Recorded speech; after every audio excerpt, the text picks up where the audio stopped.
Hello and welcome to the Scoutcast from Fantasy Football Scouts. My name is Joe. My name's Granville. My name's Rich. It's an old school beginning, an old school lineup as well. We are delighted to be joined by Granville, aka Lee, aka Fantasy Football Scout _Granny on Twitter, and the original Scoutcast presenter with Mark, who set up a long time ago. How's it feel to be back, Lee? It feels actually quite strange, I have to say. I haven't had the camera on me like this for quite a while. Yeah, great. I mean, I'm delighted to join you, Jonty. Yes.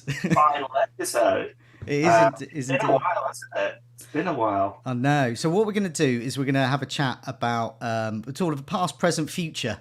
We're going to have a chat about the origins of the Scoutcast, an origin story. And Rich, we're delighted to see you here. You and Andy had an unfortunate accident, which is, I mean, it was near fatal, really, on Saturday. It was about 1:15 or so. Both of you managed to take Haaland out of your teams. Is that right? But you've managed to recover, and you're here, which is good. So how are you doing apart from that, Rich? Yeah, no, I'm good. Yeah, it was quite unfortunate. I wish the servers had saved me, like it saved other people. But I still managed to get a green arrow, so it's just going to be this Saturday on Panicking. Definitely, yeah. I mean, at this point, I noticed people had made loads of changes hastily. Did they go through? Didn't they? They ended up captaining whoever. But the best thing to do is probably just do nothing. Just hope for the best, because most people would have put the armband on Haaland, and as per usual, whether he starts or not, doesn't matter, just comes on.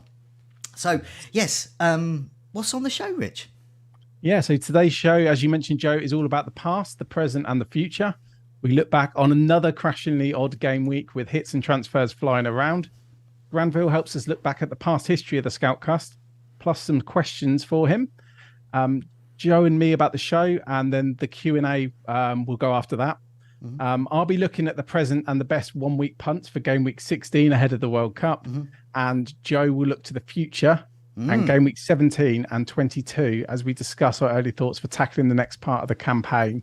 Definitely. We're going to discuss the community team as well, which made a worse transfer than me and Andy did. Yeah. And the captaincy reveals as well. Yes, indeed.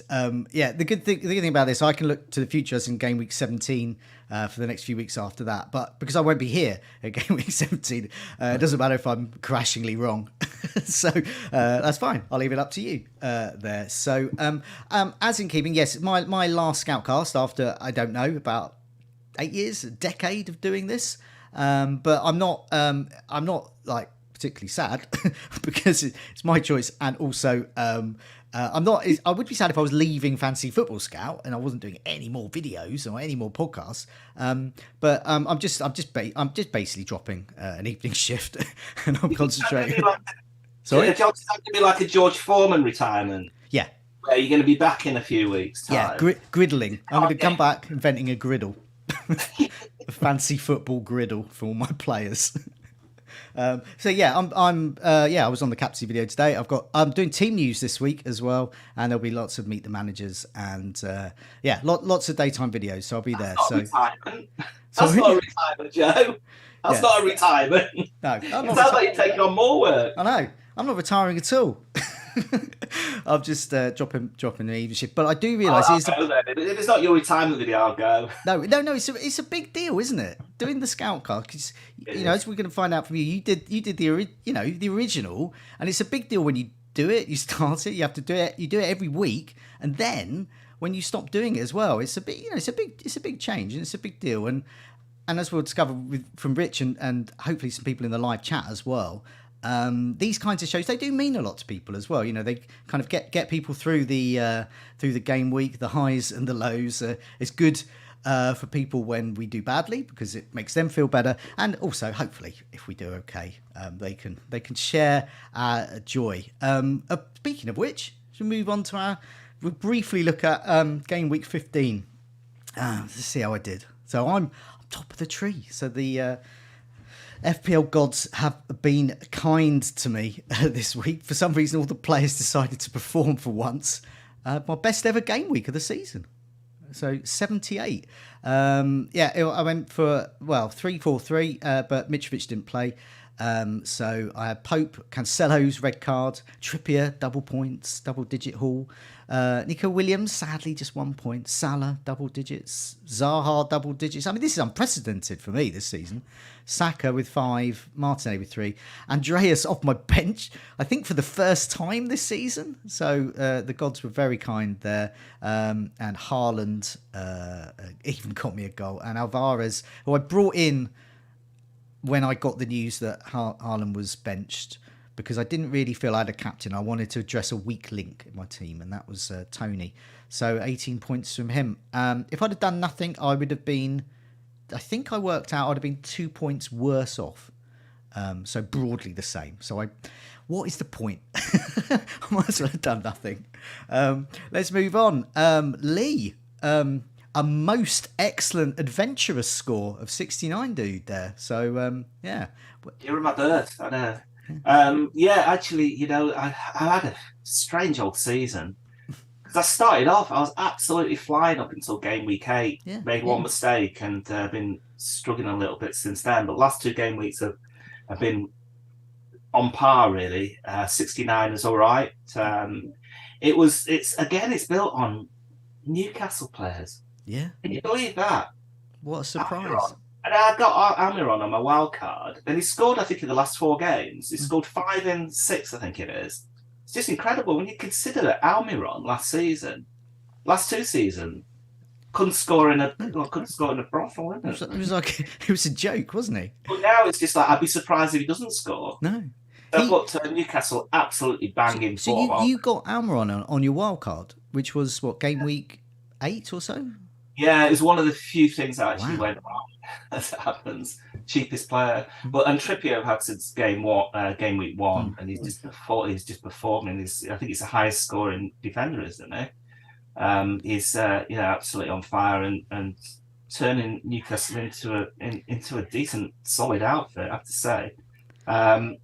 And actually, with Trippier, it's interesting because I wasn't going to have him game week 1, and then Perisic was up. We weren't sure whether he was going to start or not, and I just wanted a starter, and so I just switched to Trippier and haven't looked back since. The rest of my team is kind of just standard. Kane, who I've had since the wild card, he's returning every single week. I don't know if you noticed. I think he's only failed. I think he's only blanked in 3 or 4 game weeks. Yeah. So in that respect, he's as good as Haaland, except Haaland scores like 3, more than 1 goal in a game. Yeah. But in terms of consistency, Kane is doing it this season again. And I was forced into playing Ward, wasn't I? Because Kepa's injured, so that wasn't bad neither. And again, Leicester, like Almiron, have just gone on this run where you don't expect them to concede. No. So what was to get rid of Foden? So Foden is he's the sort of the bad egg in my team. Have you got any myths at all about your team? You want me to bring up my myth? Yeah.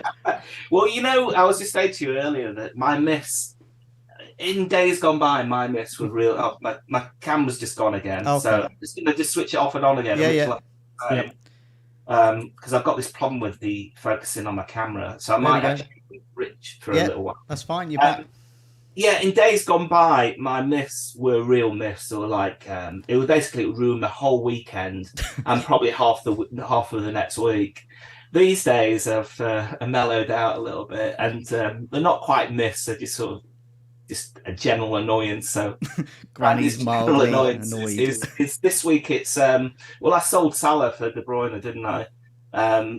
It's really strange because Salah is actually. I think he's only a few points behind Haaland, so it's not like he's having a terrible season or anything. But he seems to be.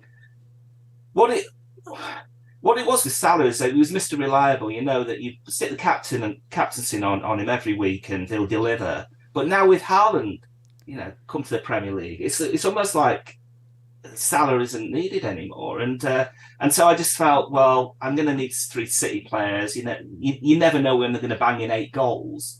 And so I switched to De Bruyne, and it wasn't terrible because De Bruyne actually got that lucky assist at the end. Which he did die for, and he actually, he did actually return, but Salah with 2 goals, it made me regret that.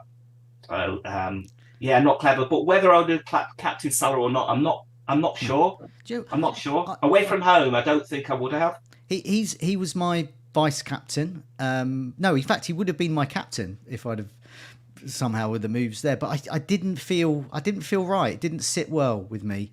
And that's why I went for Alvarez myself, and similarly with you, that's why you made your move, because you just thought, well, Salah's not gonna return for you. What we're gonna do is we're gonna have a look at Rich's team. So that was a mini myth there. I was no sort of offside VAR or anything like that. Oh yeah, well yeah, we could mention. I mean, we could mention. Sorry, my camera's gone again, and it's okay. Really annoying. Do you want to turn it on again and get Rich to do the same? Right. There you go. Right. So Phil Foden, and I'm sure lots of people got him in the last few weeks, and since he scored that goal against Southampton, he's gone 4 games where he hasn't actually. Well, I think he was the last 3 games he's been on the bench. From being a starter every single week, he's now starting on the bench, and I don't know what to do with him. Are we going to get 90 minutes out of him, even a start out of him? So that's disappointing. Tough, isn't it? With 1 week to go, you just sort of give him one other go. But then, I mean, there's plenty of options. I mean, I'm sure we'll talk in Rich's section a bit later. There's plenty of loads of options. That's a problem. That you keep him, and then Zaha's scoring. There's loads of options in midfield. Yeah. And 8 million, could get Saka in maybe. So we'll see. I haven't quite decided on where I'm going to go for this week, but he's the problem. Okay. Right, well, Rich, we're going to come to your punts for that's going to help Lee out, I think, in particular for a midfield 1 week punt there. So we'll look at that a bit later. But in the meantime, the bogus journey of your team. So no excellent adventure there, but 60 points, but it's still pretty good. We all got green arrows this week. We did, and I mean. When we spoke last week, my original plan was the same as Lee. I was going to do Salah to KDB. I was pretty locked onto it. Then I decided to make this flow chart. I think you might have seen it, Joe. Where I planned out all the routes. If Foden was benched, if KDB was benched, it took me quite a lot of time to put it together. I didn't expect there'd be all the panic with the website on top. So I ended up doing. So the players I transferred out, I'm not over the moon. I did Haaland to Alvarez, and I did Zaha to De Bruyne. So I lost. Maybe I should do a Miffed. So I lost Zaha. I didn't really want to lose Zaha. I was quite happy holding him a little bit longer, but I wanted De Bruyne as captain, and it was the only way I could do it. That was for a hit as well, but it meant I could keep Salah because I was just thinking if I sell Salah, I'm going to want him back next week. Yeah. So it's okay. It's a bit meh. I'd rather just rolled and had 2 free transfers. But that's not the way. So I got 64 points -4. So 60. And heartbreak again. I've got Pope, Trippier, and Botman. Triple Newcastle defence. Once again, I watched bits of the game, but I got that goal alert when I was starting to feel a bit confident. And it's not the first time it's happened. It happened against Fulham.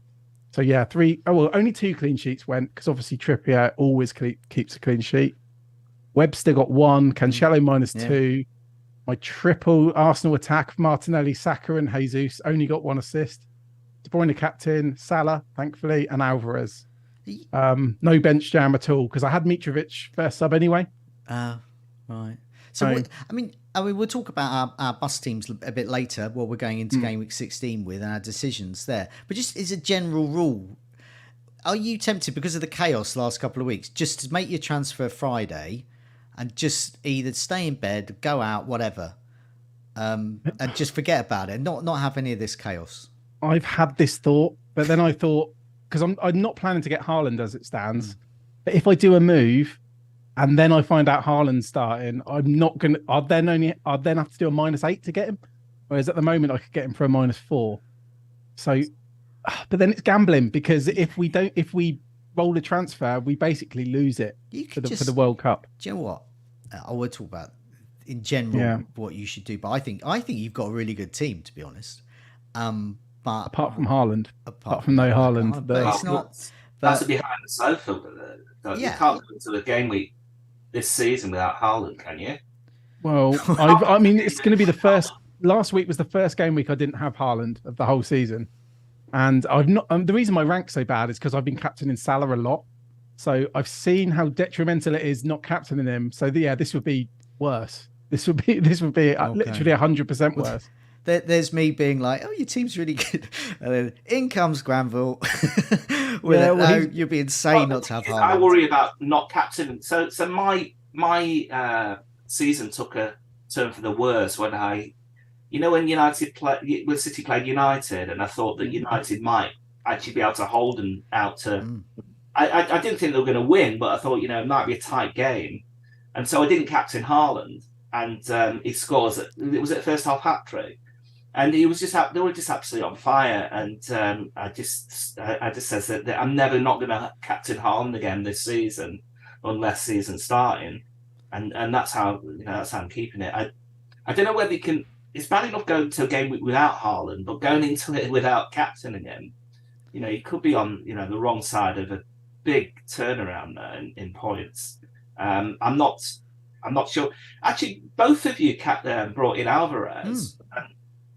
I'm just interested because bringing in Alvarez means that unless you keep him and unless you're expecting him to get some minutes, and he's a better option than a third striker, then you're going to have to spend another transfer, aren't you, getting in Haaland? I've already got Haaland, so you've still got Haaland. Yeah, I've got Haaland, Mitrovic, and Alvarez, and so as we'll talk about a bit later, my two choices are I can remove Mitrovic if he's looking a doubt for Darwin, or I can move Alvarez if I feel that he's not going to get significant minutes or significant returns. I can remove him for Jesus. Right. So I feel like I'm in a quite happy position there. I only really need to make that one move. So yeah, I mean, yeah, it will be a transfer. But to be honest, the way all of our decisions are going at the moment, if I'm restricted to the amount of transfers I can make, it's probably a good thing. So there's so reduce the chances of me making a mistake. Lee, do you want to sort your camera out again? I'm just trying now to see if there's any other methods other than switching it off. There aren't. So okay, so if we can get Rich, can you? Here we go. On it. There we go. Lovely. Okay, what we're going to do is we're going to have a little chat with Lee about the origins of the Scoutcast, an origin story. And me and Rich are going to quiz him about all of that thing. Because a lot of people won't know. A lot of people will have come to the Scoutcast or come to videos and podcasts in very recent years, last 2 or 3 years, and not realise that basically fantasy football audio or video content was really Lee and Mark in their lunch breaks doing a podcast, and that was it. And then it's obviously snowballed and that. So we'll have a chat with him about that. But in the meantime, we're going to have we want you to have a think about your questions in the live chat. So those who joined us in the live chat, welcome everyone. See Seb there, who is making a return back to the Scoutcast in January, so look out for him there. Steve, George, Eddie, Vindy, FPL Gaza, who's very good with the face swap stuff before the show, FPL Focal, and many more. Do press that like button, do subscribe, and do think of some questions. So have some think of some questions for us while we have a little chat. So I've got a picture up here from September the 14th. I don't know what year, 2015 maybe. It was the Scoutcast, episode 232, Feisty. This is how the Scoutcast was meant to be, exclaimed Granville, writes Mark here. He's not wrong. If you successfully avoided this brand of nonsense to this point, episode 232 provides a less than gentle introduction. I believe this is the Scoutcast where Mark presented us with his wild card and was absolutely incredulous that you and me hated it. And then we were incredulous that he was so adamant to defend it. That was one of my favourite ones. That's nothing new for me because, we'd had this banter going on ever since the Scoutcast started. But I was surprised, actually, in that Scoutcast that you'd sort of, you'd changed at that point. I think that was a point at which you started taking it really lightheartedly.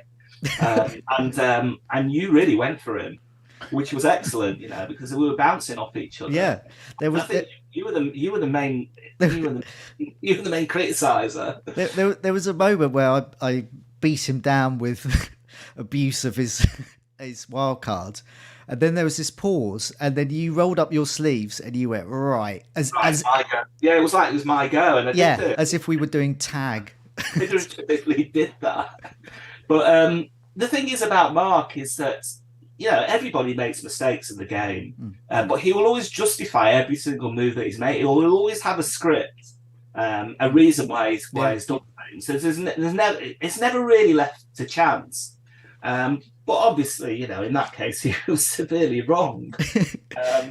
But I did listen to that one back, and it is interesting. And he does like to mention this, that he was the first person to sort of notice Trent Alexander-Arnold. It was. I've got blurred again, by the way. I'm just going to switch off. Rich, do you want to do the honours again? The same. Trent Alexander-Arnold, and he actually obviously didn't make the right choice at the right time because he was too early. But he recognised the talent there, and that's where I'll give him some credit because he did do. And obviously, over the years, Trent Alexander-Arnold's been a great fullback. Not so good this year, mind you. No. But he's been a great fullback. So we were right in the end. Some ridiculous things that he did in that wild card. And I don't know if you noticed with him, is that he does this thing where he wild cards in order to then spend another 4 or to do a transfer the next week. He never wild cards and says, well, I think the best thing when you wild card, I think it's always you should do it in mind that you're going to save a transfer for the next week. But he rarely ever does that. Yeah, he's always got a transfer in mind because he's so fixture oriented. I remember with that one because also his wild card he'd only made about 3 or 4 changes, and they were mostly rubbish. And it was just incredulous that we could, dare to question. It was very funny. But I think I came up with the phrase "wasting your wild card." Yeah. And I think over the years, Marcus, he's beaten me most years. But I think in terms of wild cards, I've definitely got one up on him. Yeah. His wild cards have been pretty good. And the way that he justifies, a bad wild card, he'll say, well, it's not about that week, is it? It's about the following weeks. And then I'm still waiting like 3 weeks later for something to turn. But he does make me laugh. But I just sort of rolled back through some of the emails and some of the Scoutcasts that we've done over the years in preparation for this episode, and it's quite funny. The origins of the Scoutcast were obviously Mark had started this the Fantasy Football Scout tip site. And I was helping him, with administration. I was helping him a bit, but all the content was really him. That's where it's really all started from because he was, such a good writer, and he knows the game, and he'd write articles, and it put the tip site ahead of anything else that was there at the time. And there weren't many at the time. The only one that I knew about was Flyzo. Which is still going, by the way, because I had a look before. It is still going, and there is some content in there too. But it is I think that was probably there before Fantasy Football Scout, at least as a website with information on. But it didn't have the content that Fantasy Football Scout had on it. So I think he'd done a year or something on that, a year or two, and we were just talking in general about the way the forums was being run. And I said to him that, have you noticed how people see our rivalry? Or, it's sort of like seeing a little bit of it on the forums. Mm. And at that point I said to him, we should do a video, an audio of just us talking about, just in general, like it's like 2 blokes down the pub. And he thought it was a good idea. And it took us quite a few weeks to get the first one going because we didn't, we had to set out the format and stuff like that and the tech. But I say tech, it was basically our laptop and using the microphone from our laptop to start off with. And so it was really lo-fi to start off with. And and I do remember the first podcast and remember where it was. I remember me cracking this most awful joke about Sam Allardyce. I can't remember what it was. It's so poor. And it was forced and everything. And it was all, it's just something I wasn't used to doing. But over the first year, we sort of got the hang of it. And then it started taking off, and we were getting more and more people listening to it, and people were writing to us. We were making it a regular thing. Now it wasn't weekly like they are now. We never felt under pressure to do a weekly one. Every 2 weeks, sometimes 3. But there was no real pressure at that time. But once it started motoring, we needed to really keep it going and to do more of them. Now, I used to do the editing of the sound editing, because we had to, take out all our ums and ahs and all our swearing, etc. And that it took a while to edit them, because an hour Scoutcast, it'd probably take about an hour to edit as well as listen through it. So it'd take about 2 hours in total. And I used to do all the write-ups as well. So I just had a look at a few of the old ones, and episode 36 was called Fight on the Beaches. Yeah. And it was the week when Lee Bowyer and I think it was Kieran Dye, when they had that fight on the pitch. Yeah, within the same team. Who were the player? Was it Newcastle were playing for? Yeah, it was. It was a Newcastle. I remember. Yeah, they just started to have a massive fight. Yeah.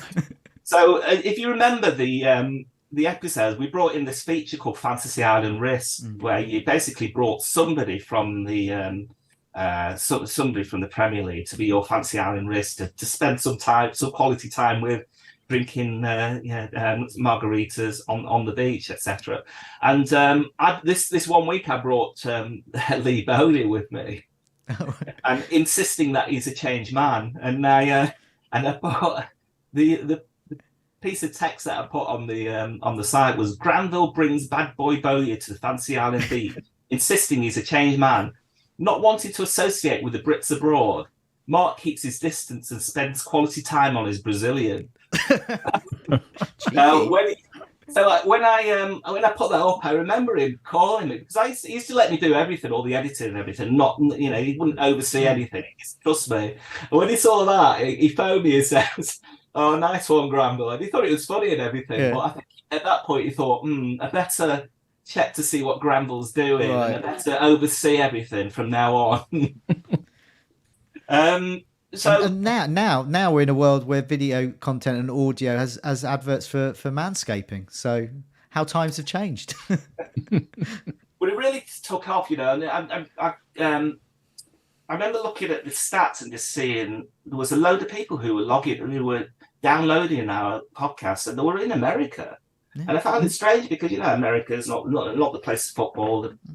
All football by its funny name soccer. And I didn't realise that people were really into football at all, never mind fancy football. But there was obviously a big thing over there with fantasy sports, over the years, because it's a big sort of a big thing where they have big drafts in NFL drafts. So it was so that it sort of made sense. But I got just looking again through the emails that I got at that time, March 2010. And it was titled "Going Global in the Jungle," and someone says, "Thought you and Mark might like to know that your words of wisdom are genuinely global in scale. There's a mini league being played in Borneo called the Sabah Super League, a heady blend of expats and locals, and it seems a few of these players are disciples of the Scout." And we're like, wow. So how does that feel? Because you mainly recorded it where you worked in West Sussex. Yeah. And so we have the studio, because we do, we make computer games. We've got a really good studio, soundproof studio, and that's where we'd go to do the podcast. There were a few where we couldn't get access to the studio. We'd do them somewhere else. Yeah. And there is actually one. I just wonder whether we still got a recording of it.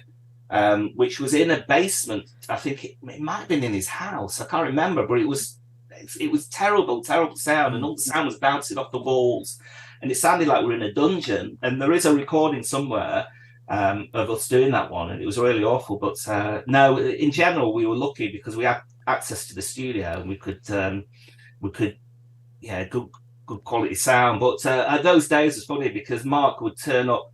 Everything with Mark is like a rush, and everything's like last minute. And he'd turn up to the studio, which is only it was in the same building. He'd turn up and he'd say, "Oh, I forgot my lead, my charging lead for the laptop, or I haven't brought the microphone. There'd be always something that would either delay the Scoutcast for that day, or we'd have to record it another day, or we'd be late, or we'd have to rush it. So everything, it may have sounded sort of semi-professional, but it was a bit of a shit show in the background. Well, I think that was the thing that elevated it. Not just that suddenly people like myself and Rich and many others could suddenly hear people talking about fantasy football, because very few people I knew actually talked about it. So you could suddenly hear people talking about it.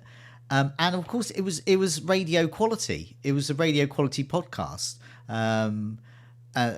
Not really early days, as you were saying, like in the dungeon every week. But how did that moment where you realised that people in Borneo were sitting in the jungle in Borneo, possibly surrounded by orangutans, listening to you?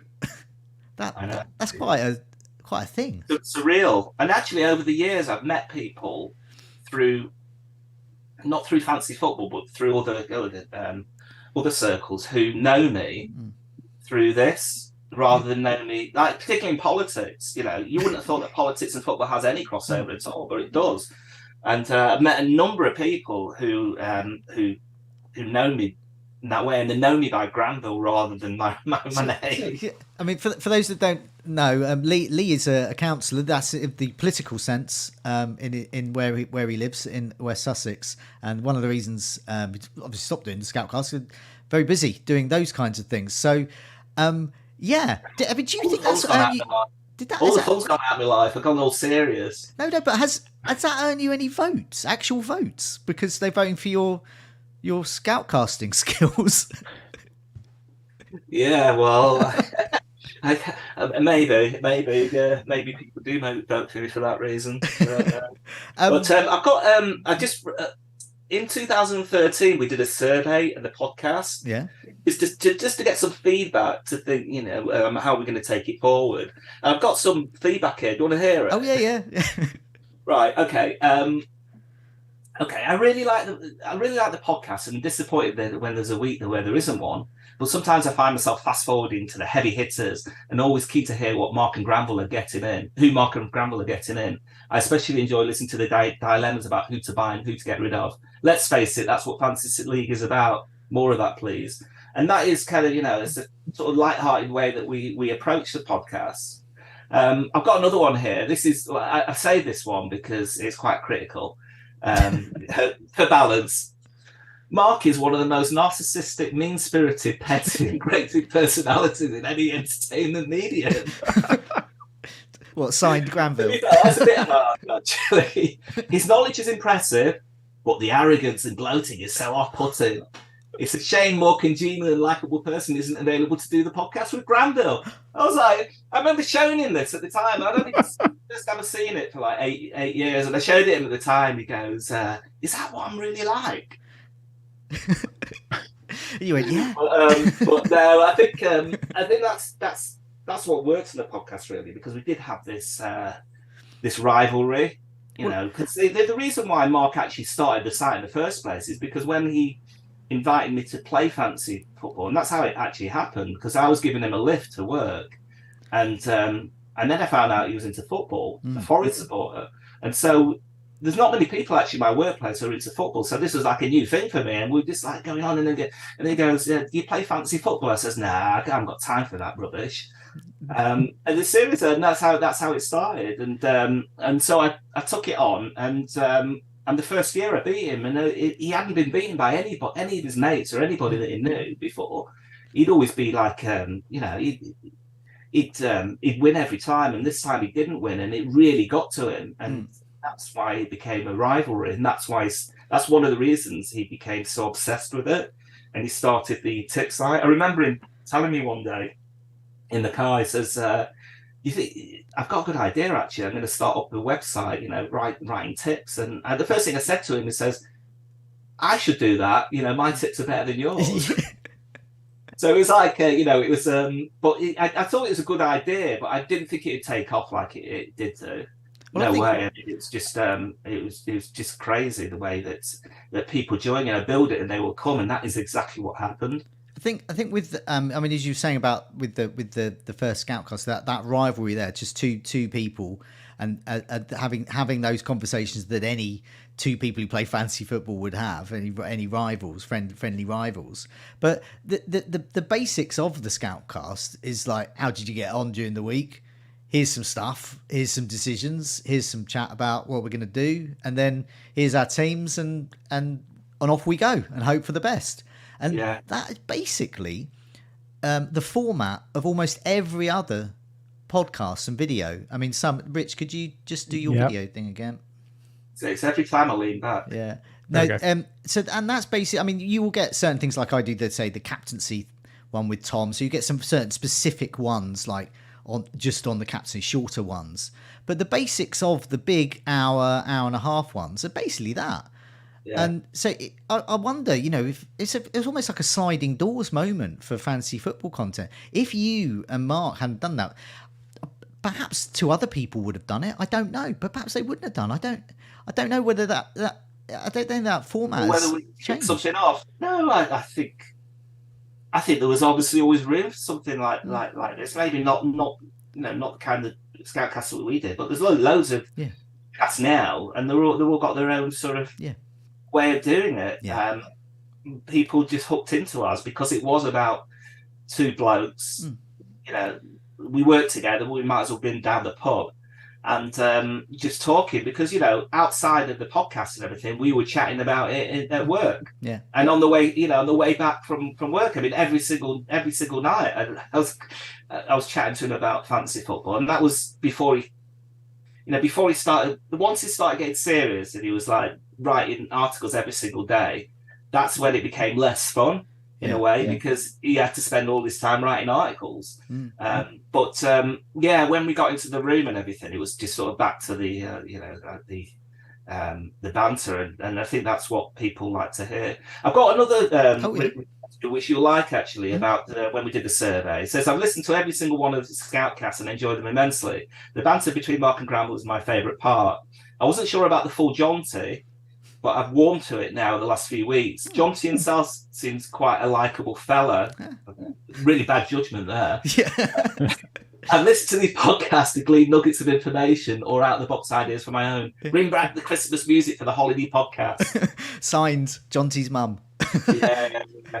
Because when I started doing the Scoutcast, so it basically, I was joining a very well-established podcast in fantasy football. And I was basically the community. Mark brought me in to do. I did some articles for the site, but I also did the community side of things. So that was some bad stuff and getting rid of some naughties, but also some good stuff as well in terms of sort of curating and steering the conversations in particular ways and getting people chatting about fantasy football and bringing that into the Scoutcast. And I've sort of been here ever since. But I was basically the community guy. And so I had this section called the Full Jonty, where we would get someone's team each week, and we would undress it and dissect that team and give them some tips. My nickname on the side at the time was Jonty, so hence the anyway. So I remember we did one Doozra, who was a regular on Fantasy Football Scout. We took his team to the cleaners, and then my dog went missing a month or two later, and he pinpointed the exact area in Somerset where my dog was. He essentially found my dog. So we ripped his team apart, and then he saved my dog. So that was. How did you do that? Because he either went to school or knew someone who went to school in this area, and I said the dog was last seen in this particular village, and he said, have you tried this particular lane that goes past that village by some farms, because I used to cycle down there and I reckon that would be the kind of place a dog might go. And that's exactly where we went. He was magic. I thought you were going to say he was a psychic or something and didn't live anywhere near. Psychic. Yeah. But so we brought them in, but I just bring you in, Rich, because you were telling me how did you first hear the vocals of Lee and Mark, and yes. So I was trying to remember the exact scenario that happened. So I started playing FPL in 11-12. That was my first season. But I actually started listening to the Scoutcast in 2010. And it was funnily enough, it was during the World Cup. So the South Africa World Cup. And the reason was, I mean, this was so long ago that I had an old iPhone, like one of the first ever iPhones. But I had to download songs, plugging it into my laptop or podcasts. So I remember I ran out of Badil and Skinner podcasts. So then I started downloading basically all the Scoutcasts because I was playing Telegraph and Facebook fantasy football, which was a thing. I was in mini leagues. I remember. So I binge listened to all of these episodes because I was working a data entry job in Australia. It was marking kids' school tests, and it was incredibly boring. And I remember just listening to Mark and Granville for days on end, 8 hours a day. I'll be listening, and it was just entertaining. It was old seasons I had to listen to. I remember you talking about like Clint Dempsey. Who else was there? It was all these players before I played. I think Bale maybe was quite young back then in 2010, because I was listening to like 2009, 2008. Who was that fullback that Mark loved? Bolton.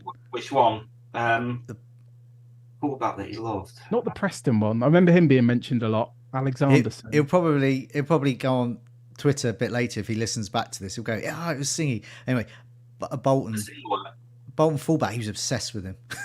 It was so long ago now, but yeah, I just binge listened to it because it was just entertainment. And you said it didn't sound professional, but I really thought it did sound professional.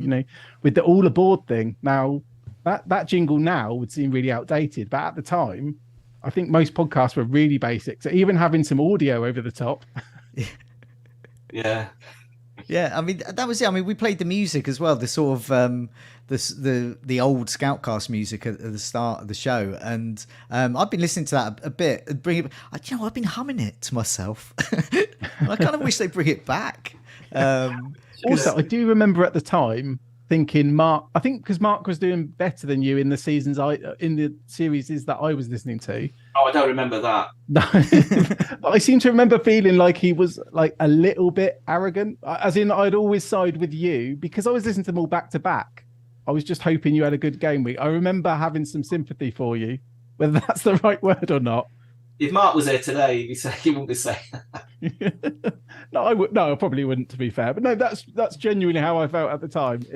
It was just a great duo. And honestly, if they're still available now, although people have like Spotify and stuff now, so they probably don't need to download all these podcasts and put them on their phone. We do have them archived, or Mark does, somewhere. So I think we should release some of them. I think so. He did send me a link recently to the first one, which I'm still waiting for. I've asked for a request to listen to it, but he hasn't accepted yet. So I've got. Can you hear this? Yeah, I can. Oh, I just want to say it is Matty Taylor was Mark's love, by the way. Thanks FPL Gaza in the live chat for that. Yeah, Portsmouth as well. Yeah, sorry, Lee. I was trying to play all aboard then. I think I got the timing wrong, but there you go. Did you hear that? No. Oh. Very vaguely. Very vague. Basically, the All Aboard was a feature in our podcast where we'd find a bandwagon. So it'd be a bandwagon, and people would be jumping on it, and it would normally be a bandwagon which didn't last very long.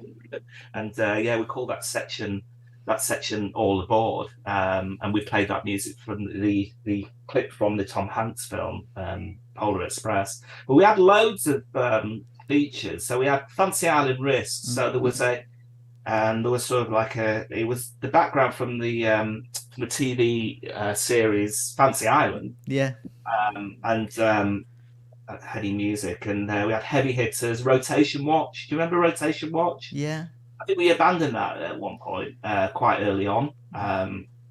All Aboard. Then we had the Scoutcast team. So you say you have a community team. I think we really short-lived, where we just had myself and Mark. We had a joint team, and we never did particularly well. We couldn't work well together. It's like was it the Julia and Roy?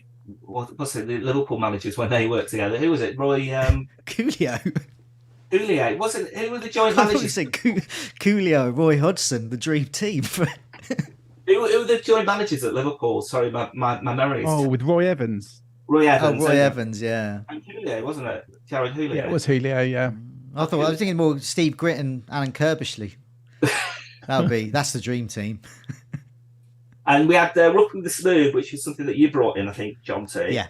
And then before that was full John T. And then Chris Atkinson was remember him? He was called the Professor.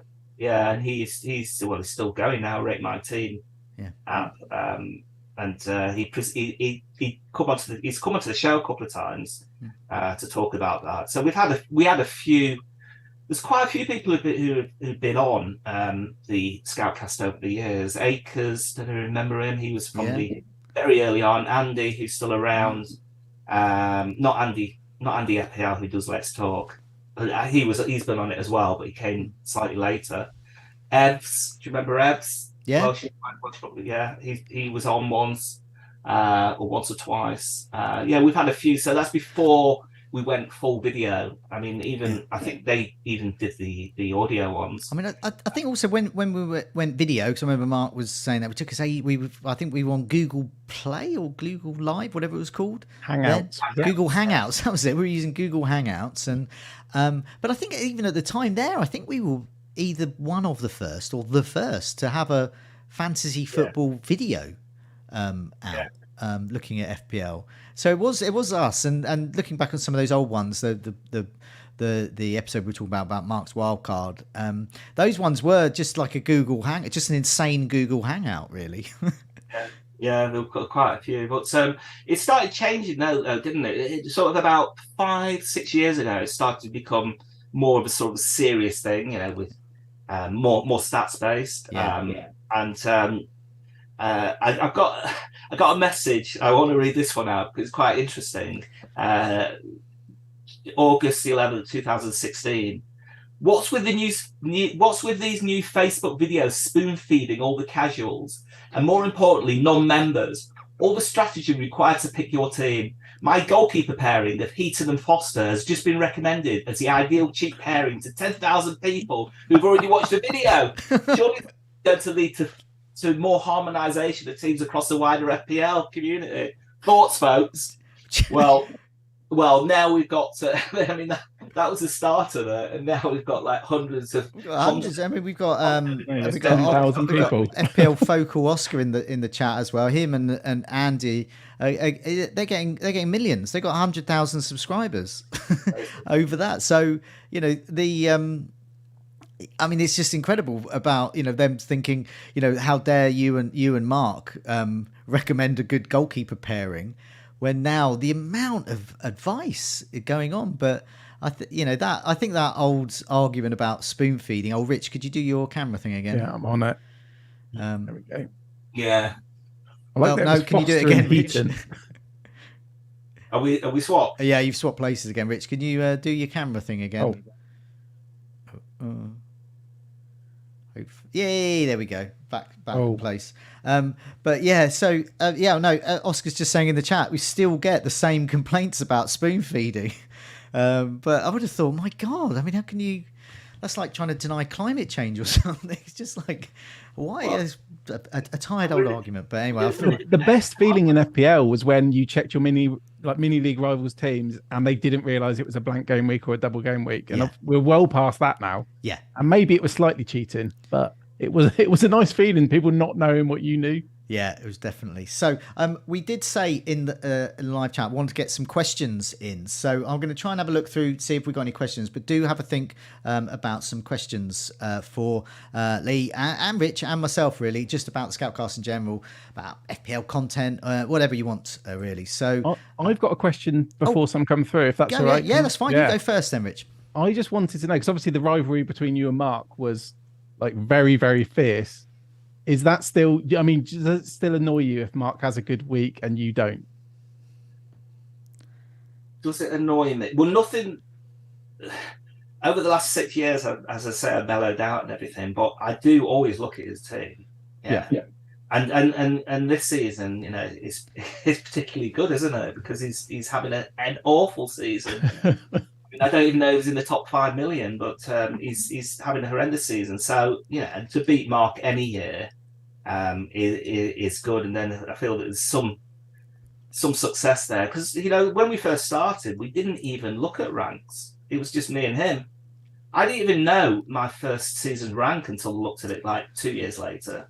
This wasn't a thing back then for us, and actually that's a bit of a shame because I think there's the part of the game that people don't use anymore, and that's sort of like like monthly games, get weekly games, that kind of thing. That I think it'd be quite interesting to have those. So I'm playing a head-to-head league this year, which is for the first time in like 5 years, which is interesting because it's from game week to game week. But no, I'm always looking at Mark's team and always questioning his picks. I mean, the first game week this year, when he started without Haaland and picked Kane. I mean, if I was on the Scoutcast, if we were on the Scoutcast that first week, I'd have ripped into him because I just didn't understand. Even when he explained himself, I just didn't understand it. I just didn't understand why you would, you set up your team to spend a transfer the next week. I'll get Kane in the first week, but I know that I'm going to get Haaland in the second week. I said, why not get Haaland in the first week? I did tell him this in person, but he wasn't listening. I was right. We were at the sort of I've forgotten the name of it now. The sort of get together in August that we had in London. Yeah. And Mark was giving a bit of a talk on stage about his game week 1 side, and you and me were sitting on the same table, Lee, and we we were just sort of shaking our heads, thinking, "What is this?" And I think you actually got up and asked a question. I just couldn't bring myself to. Yeah, it was pretty much. I think it was pretty much on about Kane. But I'm guessing now you've got loads of people in the YouTube channel saying, "Well, I got Kane in. It was the right thing to do." No, it was. I mean, you never know with Haaland, but I mean, he's one of those players like Aguero, Suarez, Salah, who come along every now and again, very rarely, who are just in football, like Ronaldo as well. They're just. I think he's rewritten fancy football. If I'm honest, I think nobody has ever come close to that. In the first, I mean, he's on 18 goals, isn't he, in 15 games? That's insane, isn't it? He's the kind of player you have to captain. I mean, I didn't captain him this week, and he was it was a rank drop. When he took his shirt off and got booked, I was celebrating, even though I got him in my team. That's the kind of player he is now. Hey, we've got some more questions. FPL Gaza asks, this casts your mind back for this one, Lee. What do you think is the best ever decision that you have made in FPL that resulted in your biggest achievement? Well, I'll say it's actually this season. Oh. I mean, it's because thinking about it now, it's when I got Son in a few weeks ago. And he scored a hat trick off the bench. I mean, it's so ridiculous what he did. Yeah. And it made me think, God, I'm an absolute genius. It made me kind of just think, well, how did I manage to do that? He had no form whatsoever.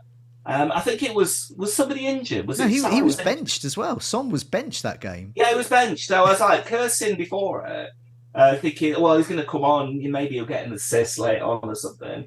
I just thought it was completely ridiculous. It was almost like everything that I touched this season turned to gold. Well, that was the last thing that's gone right, of course. Yeah. Because I fell for it the next week by captaining him, and that's when Haaland got his hat trick. But no, there's been quite a few. I remember the things that went wrong more than the things that went right. But there's been loads of them. I remember captaining Robbie Keane when he scored. Did he score 3 or 4? I think one of the games when he scored a load of goals. Yeah. But I was really happy with that decision. But I remember it was a man in the stand. It was during the when the bonus points were given out by the man in the stand. So there were.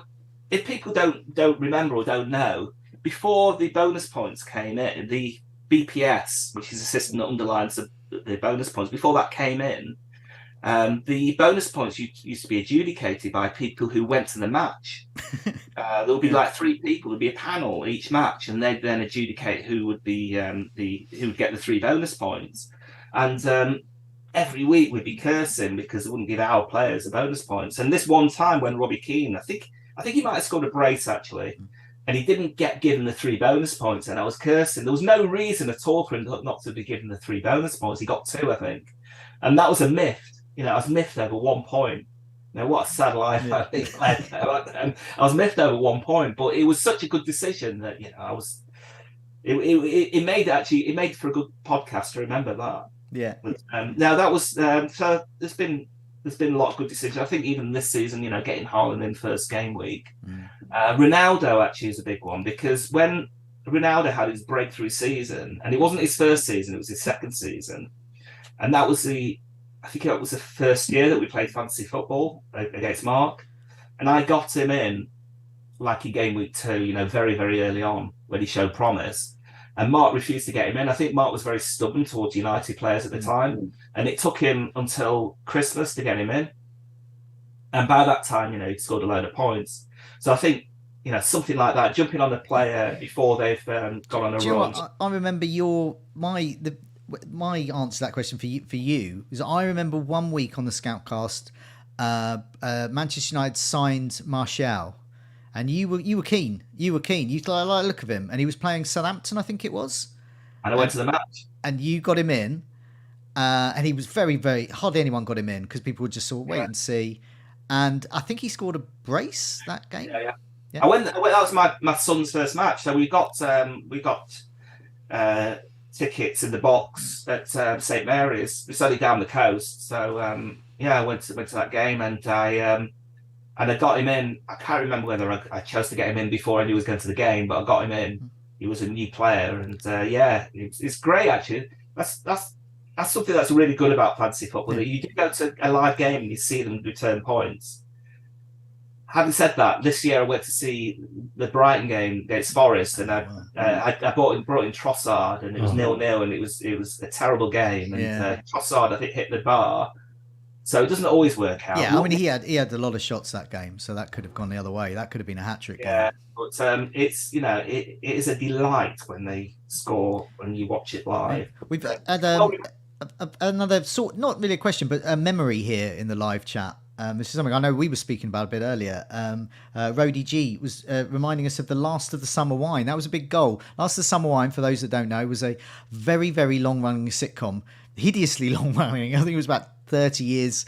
So there was lots of episodes there. And Mark, and I don't know if it was you as well, but definitely Mark wanted to beat the run of episodes that Last Summer Wine had. The Scoutcast finally achieved that feat. But then we got an interesting email, didn't we, from one of the writers of Last of the Summer Wine? Yeah. It was basically one of the writers of Summer Wine wasn't happy at the way that we were ribbing Last of the Summer Wine, and that it was a running joke, because it's one of those comedies. If you're not from the UK, it's one of those comedies that long running comedies that you either got it or you didn't, and we certainly didn't get it. No. But it seemed to be really, really popular, annoyingly popular, and it ran to like 295 episodes, didn't it? And it was Mark's idea that we needed to. The aim of this Scoutcast was to beat the number of episodes that lasted the Summer Wine. Unfortunately, when it came to the episode that beat it, Mark wasn't available, was he? He was ill, I think. Yeah. I came on that one. Yeah. I think that might have been the last Scoutcast I did, actually. It was about 3 years ago. I mean, that's the landmark moment. So, like, the first one you did, the first one on video, beating Last of the Summer Wine, and my departure. These are the great landmarks of the Scoutcast. We've got some more questions in the live chat. Oh, also, I just want to mention that Historia Films Kenya has joined us. Yes, we are indeed dancing in the streets of Historia Films Kenya to celebrate you in the live chat once again. Thanks so much for that. Just having a look through the chats. Let's have a look. FPL Zaha, is Lee a Manchester United supporter? Are you kidding? I'm sure everybody knew that. Yeah, he's you probably can't tell because he's got a greater Manchester accent, but he is indeed a Manchester United supporter. You're so used to the Somerset Manchester United supporters on the Scoutcast, but good to get one from a greater. Over the years, I think I did. There was a few anecdotes. I think I dropped in the United games that I've been to a few times. Yeah, so yeah, I'm a United supporter. I'll always be a United supporter. Tashan has asked, "What is my? This is to me. What is my favourite Scoutcast moment?" I think it was what we started talking about. It was that episode when Mark presented his wild cards and me and Lee had a pop at it, because it was done in such a light-hearted way, but massively serious. He could not believe we were thinking how we did about his wild card. We couldn't believe the decisions he was making. We were all laughing throughout, and it summed up to me what FPL management's all about. Really, it's ridiculously silly. And I always think back to my very first football game, which I've mentioned on here many times. It was Brighton, and I think it was against Tranmere. And I'd never been to a live football match before. It was packed in the Goldston, as the Goldston could have been. And loads of toilet roll was thrown on the pitch. I'd never seen that before. And there was a streaker at half-time. And Brighton lost, I think. And I came away from that. I thought it was the funniest thing I've ever seen. It was just I just think this is incredible. I've got to go to more matches. This is so funny. And for me, fantasy football management's a bit like that. It's grown men and women arguing and laughing over whether Terence Trent D'Arby is going to be a good pick or Ruben Loftus-Cheek is good in midfield. So that would be my memory, really, because it typifies everything about it. But look else here. So when did I stop being known as Jonty? I can't remember, but I basically did that just because on Fantasy Football Scout we all had different names, really. And I believe my first knowledge of your existence was when you won did you win the Fantasy Cup, the Fantasy Scout Cup? I did. I won the Fantasy Football Scout Cup with not that I can remember the details of it, but I audaciously captained Didier Drogba for his Golden Boot winning hat trick at the end. Oh no! So that's actually the most depressing day of my Fantasy Football Scout. Did you Van Persie? I believe was the in March. So it's actually our first. We have these scout camps. It was our first scout camp. We went to the Haymarket in off Leicester Square, and we knew that it was the final day. It was a Sunday. And I think I'd captained Rooney. So there was only about 5 points between us. I think I was ahead, 5 or 10 points ahead. And I captained Rooney and Mark captained Drogba. And if you remember that game, Chelsea played Wigan. And it was an 8-0 drubbing. And towards the end of the game, I think Lampard was a penalty taker. Yeah. He handed the ball to Drogba. I remember, yeah. To take the penalty. Yeah. Now, that was the difference between me winning and losing that season. Oh, well, yeah. And he obviously had to score it as well. I was absolutely gutted, and I was in the same room as him. It was, it was heartbreaking. Got one. Let's go for one final question, and we'll move on to matters of hand. We've got Gameweek16 to talk about. We're over an hour, really, and we haven't even talked about the game week coming up. So, last question. This is from FPL Spartans, a regular in the live chat. Question for all of us. Regardless of whether they play fantasy football or not, which football celebrity would you like to invite onto the Scoutcast? Rich, you go first. Oh, that's a tough one. I know, can we quick? Aguero for me. Ooh. I don't know how good his English is. Probably good enough. But yeah, it'd have to be Aguero. Okay. I think that goes without saying why, really. Yeah, because he's really good. Yeah. So, Lee, who would you go for? Well, I mean, mine would have to be Eric Cantona. Oh, that'd be good. I mean, for various reasons. But when I was a season ticket holder, he was the man back then. He was a real catalyst to United winning all those leagues. So yeah, it'd have to be Cantona. Plus, I think his politics is pretty good as well. I would, for me, it'd be Chris Wood. Who, for some reason, whenever he was in my team, he would always time his hat trick or brace once a season for that moment. And he's also an ex-Brighton player and from New Zealand as well. So I'm thinking he'd be quite interesting. But if he couldn't make it, I'll go for Ben Foster, who was a consistent legend in my fantasy sides. And he's also does lots of podcasts and things. So he'd be quite easy to talk to, I would imagine. Rightio. Let's move on to matters at hand. Rich. So, stop the video and start again. Do Rich, a quick you wanna little video switch. Yeah. Do switcheroo. There we go. We good? So, Rich, we have a game week to go for, but it's a sort of a 1 week punty game week, isn't it? Because we've got the World Cup. So, I mean, it is. It feels like the end of the season, really. I guess the only difference is going into game week 16 is that in game week 17, team value will still matter. So I don't know how much. That's the only difference between this and I guess the end of the season. But it's the time to dead end and go for that 1 week punt. So Joe's put together a table for us over basically the most attacking players over the last 4 matches. And obviously Haaland is top by quite a distance, just ahead of Rodrigo. I'm guessing this includes penalties as well. I haven't done non-penalty. That's way too sophisticated for me. That's fine. I was just that probably explains why. Because I guess the top 4 of these have all taken penalties. Yeah. So Haaland, Rodrigo, Mitrovic, and Wilson are all between 80 and 105 minutes per XGI. The first really interesting one is Nunes at 5. Yes. Not that the other 4 aren't interesting actually, but Nunes, I think he really stands out for a 1 week punt this game week. Obviously, they're playing against Southampton. It looks like they're going to have a new manager. Yes. Those stats without penalties, that's a real standout. And he's quite a bit ahead of De Bruyne on this list as well. So I think Nunes, I mean, he's one I can't get to, but I'm looking at people who can get Nunes. And can either of you think of a better striker punt for this week? No, I'd like to get him in. I probably will make that move. But as you said, 7 chances created, 7 shots on target, expected goal involvement of just over 100 minutes. So, just over every match there. 8.9 against Southampton, who are either going to be managerless or they're going to have Brighton and Yeovil legends Nathan Jones at the helm.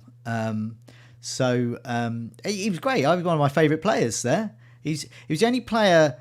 He was only one of 2 Brighton players I've seen who managed to tackle themselves. You know, when players do that sometimes, they run and they sort of you think, did they fall over then? And they just tackle themselves. But he was actually a really great winger, and he was kept out of the Welsh side by a certain Ryan Giggs. So hard luck there. But was he at the same time as, this is a real tangent, as Bobby Zamora? Was it that kind of? There was a crossover, I think. Okay. I think he was just before his time, but he then went on the coaching side of things. There, and he went to he'd been to Yeovil and he's a legend there, and coached the women's side there, I believe, as well. I went a few times to the Whitby and I saw him play there. No, it was. There was a bit of a crossover, he was great. Anyway, sorry, Rich, I was going all jumpers for goalposts there. you were. Yeah, so I mean, Nunes, he's ahead of Jesus. I keep talking about Jesus. I own him, but I would rather have Nunes than Jesus this game week. Yeah. I just can't get to it. So I think he's a standout. I mean, unless someone wants to go for Firmino, he's a little bit less. I think he's 8.1 instead of 8.9. Yeah, he's the World Cup squad, did he? Firmino. He doesn't make it, did he? No, I don't think so. Well, I don't think he did. I think Richarlison made it and not Firmino, because I don't even saw the video. Oh. Richarlison celebrating when he got selected. I've seen so many videos of Brazilian players with their enormous families in houses in Cheshire that are massive, dancing up and down. And I can't remember who's in the Brazil squad anymore. It's just one giant jumping up and down family celebration. But yeah, who knows? Yes, carry on with your list. Yeah. Rich. So that's the strikers, and then you've highlighted Trossard. So he's over the last 4 chances created, 6 shots on target, 148.9 XGI. And he's just ahead of Salah actually. Surprisingly, very very close there. Another player I'd like to add to this list though is a player I sold last game week is Zaha. Yeah, because I mean he was playing up front. I think it was because Edouard was out. Yeah. He was a bit lucky with the assist he got, because I don't think Elise, well, he probably meant to score, but it took quite a deflection.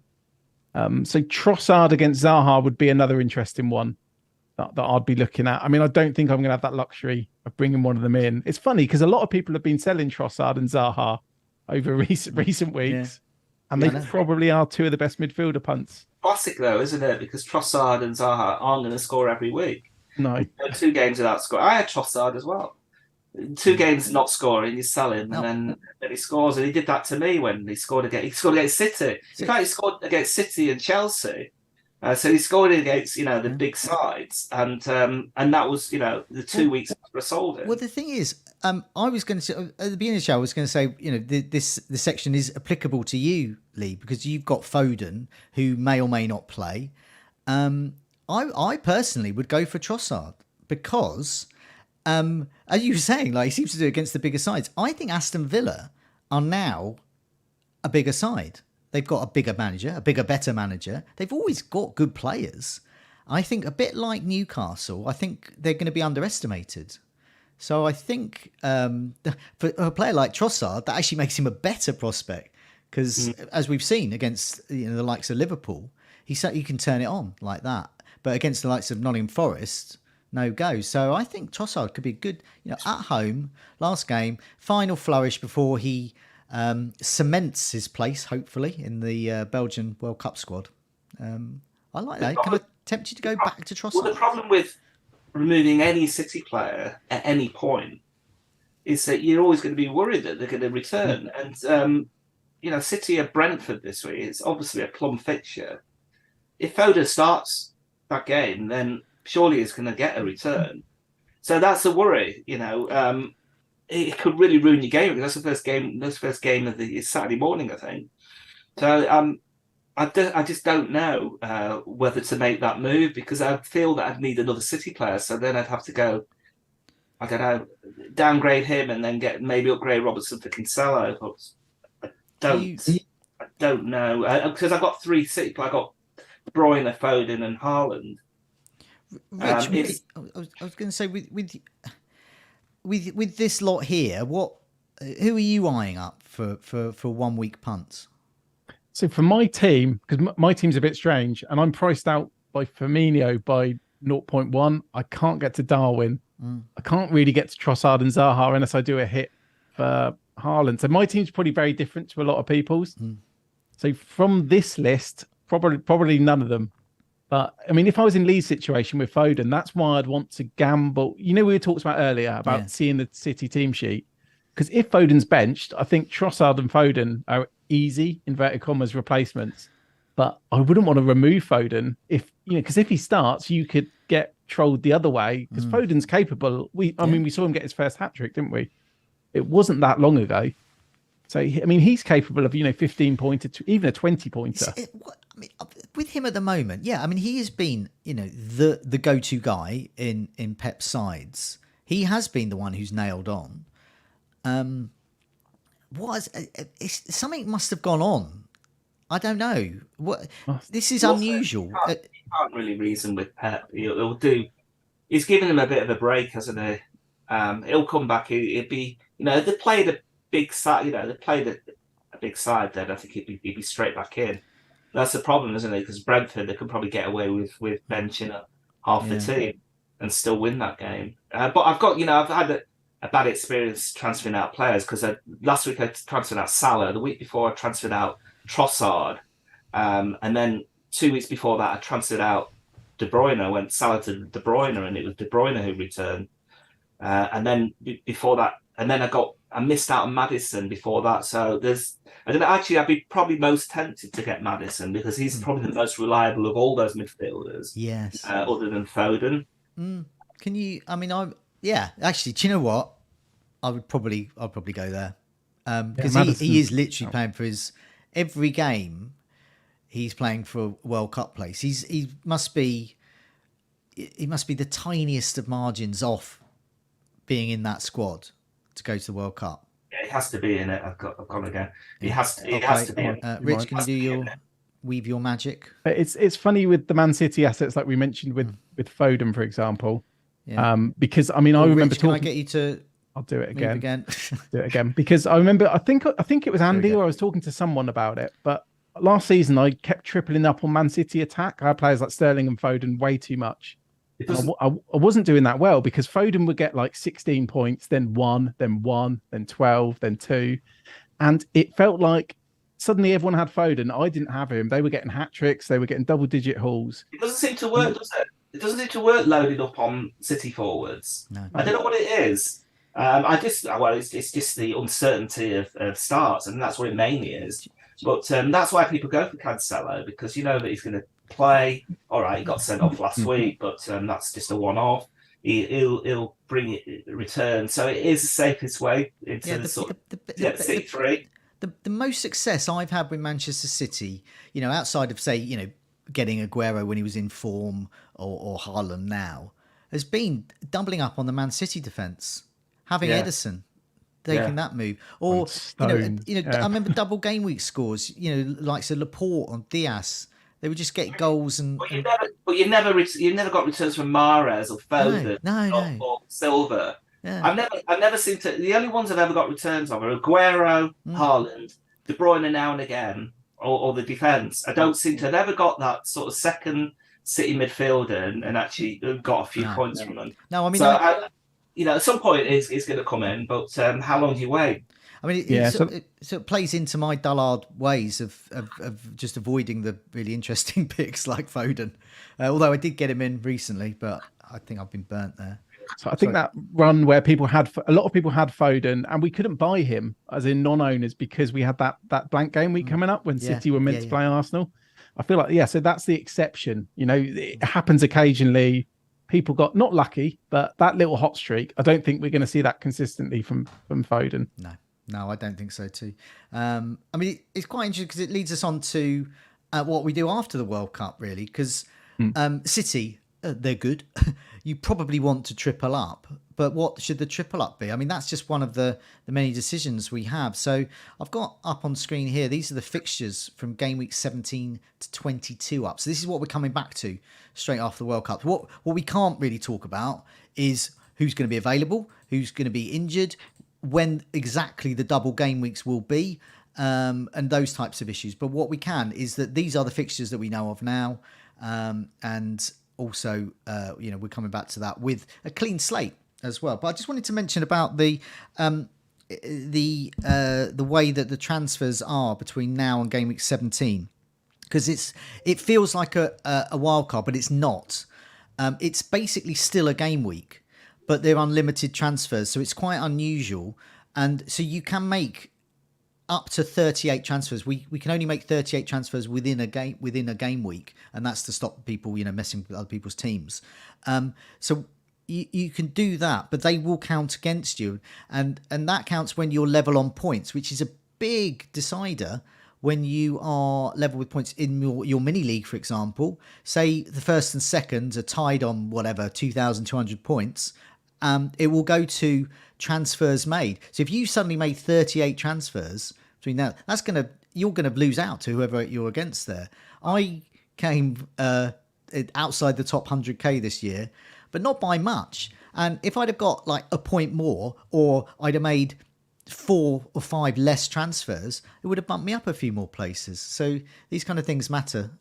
Not to me, they don't. I mean, I have to say, I'm going to be polite now, but I think what you said was just, you're talking about 1 point in 2,000. Yeah. Well, as I said, for me, I had this impeccable top 100k record, and then I missed out by that basically. Well, it happened, but you didn't know that, from halfway through the season, did you? But we know now. We're armed with the information. But basically, there will be people who when they come to their end of season transfers, they paid a lot, and so I think what it pays to do is if you can there's going to be no price rises or changes, so you don't need to worry about that. So there's no need to make any transfers, and also players you get in, they might even be injured anyway. So I think the best thing to do is sort of to leave your team, do it on paper, use a transfer planner tool or something like that. I use I've got it here. Here we go. Look, nice. This handy little journal which you fill it in. You can colour it in, and this is from Craigie on FPL Twitter. You can find him there, and so I should be writing in my team for that. Save myself some transfers. I think. So anyway, let's have a look at these fixtures. Southampton are top under Nathan Jones. Oh, just wanted to mention, I can't remember who it was now in the live chat, but they were saying that the reason Nathan Jones didn't play for Brighton anymore because he was ousted by the sheer magnificence of Kerry Mayo, who played at left back for Brighton. So thank you for reminding me of that. But yeah, Southampton nevertheless got Brighton, Fulham, Nottingham Forest, Everton, Aston Villa, Brentford. It's a sea of blue.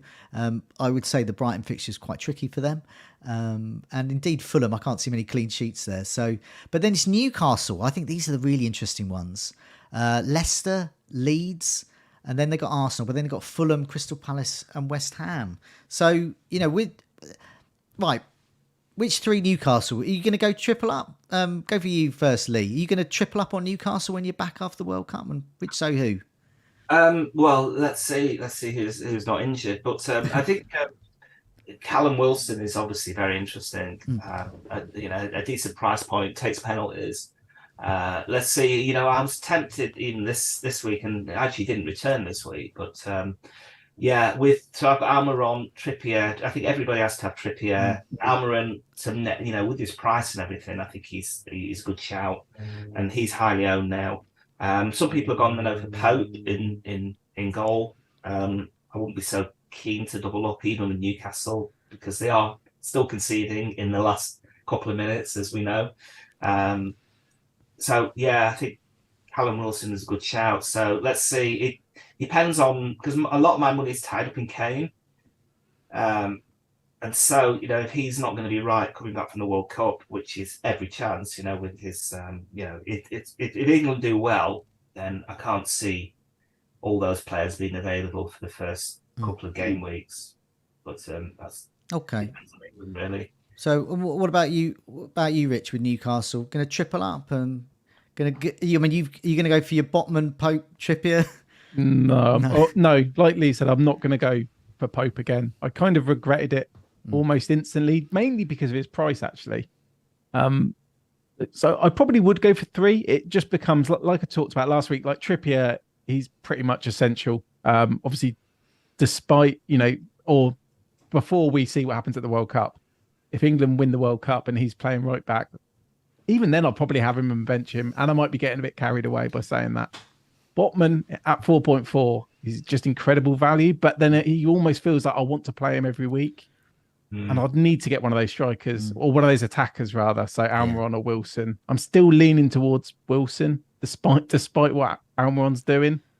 So yeah, it's pretty much the same as last week. I'd want 3. Yeah. Could always go 2, and then you've got room to bring another one in later. Yeah, I think with me, Pope is not the player I thought he was. I wanted Burnley Pope, and so I think I'll be looking elsewhere for goalkeeper. But yeah, Trippier, Almiron, I think are locks really, just sheer value. And I don't rule Wilson out, but I want to have a backup because I don't think he's. I mean, historically, he's just not fit for a long period of time. We even saw a cold sidelined him for half a match, so that's how weak he is. So I wouldn't say that's his face; he's bigger than me. But nevertheless, he's not historically a player. A bit like Anthony Martial for. Historically a player that is fit for a long enough period to want for a good series of fixtures here. I can't see Wilson being fit here, especially if he's going to the World Cup as well and gets a cold. No, there isn't anybody else, is there? I don't think there's any other options really. No, that's why. I mean, Bruno had at the end of last season, he did really well.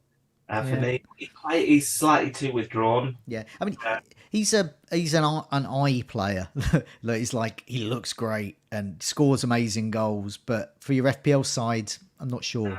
If FPL rewarded good play, then have him. His BPSs are always quite good, but he doesn't get enough goals really. Next team, look at Liverpool. This is handy. They've got a really good fixture run, and Mo Salah is not going to the World Cup. So he's a lock for me. He's got Aston Villa away, then Leicester, Brentford, Brighton away, Chelsea at home, and then Wolves away. This is a nice run. Nice run to come back to. He's not at the World Cup. He just looks an absolute lock in my side. But I still don't trust that defence. And I think long term, I'm not sure about Darwin Núñez. We'll talk about Wilson, but I think I would like to maybe start with Núñez and then move down rather than want to go up and scrabble around for money. But yeah, what are your thoughts on Liverpool? Lee, what do you think? You're gonna? Well, I'd always be worried about rotation, especially with Jota. I mean, a fit Jota will probably start at that side in a minute. But he's been in and out, hasn't he, since he's come back. So I'm not keen at the minute, actually. I think he's a bit too expensive for what you're getting out of him. I know he's had a number of shots, but I just need to be sure, really, with Núñez at this minute. And obviously, Salah is the big player, but whether you can, depending on who else is available. If Kane isn't available, then Salah is a shoe-in at the start of the next round. After it's Boxing Day, isn't it? Yeah, Boxing Day. Yeah, God, it's like a week. So say England get to the semi-finals, the final. Oh, that's. I mean, I can't see how the likes of Kane are going to play. No, they're just not, because they'll want a Christmas. No, it's just not going to happen, I don't think. So I think it's something that we just have to. It's really difficult to predict so far ahead. But I mean, looking at that, I think Mohamed Salah, he's off, not at the World Cup. Gameweek 17, Liverpool got Aston Villa. It's good. Yeah. Mark O'Leary in the live chat has just said Robertson is also getting a month off, obviously with Scotland. So I don't know. I might go. I said I wouldn't go there. But I've got Robertson. You got Robertson in your side at the moment. He's looking better, isn't he? Is that why you got him in? Because he's just looking a bit better at the moment. I got him in to free up. I think I sold Salah. I got him in because I wanted a big defender at the back, and I think I'd sold Salah at that point. No, I can't remember why. I honestly can't remember why, but I got him in and regretted it straight away. But he did actually get an assist in that first game, and then got 7 points. So no, Liverpool aren't great defensively. We've seen that he's conceding to every team. So I'm not sure, but he is getting forward, and he's got forward most of the season. He just hasn't had the returns that you'd expect from him. Okay.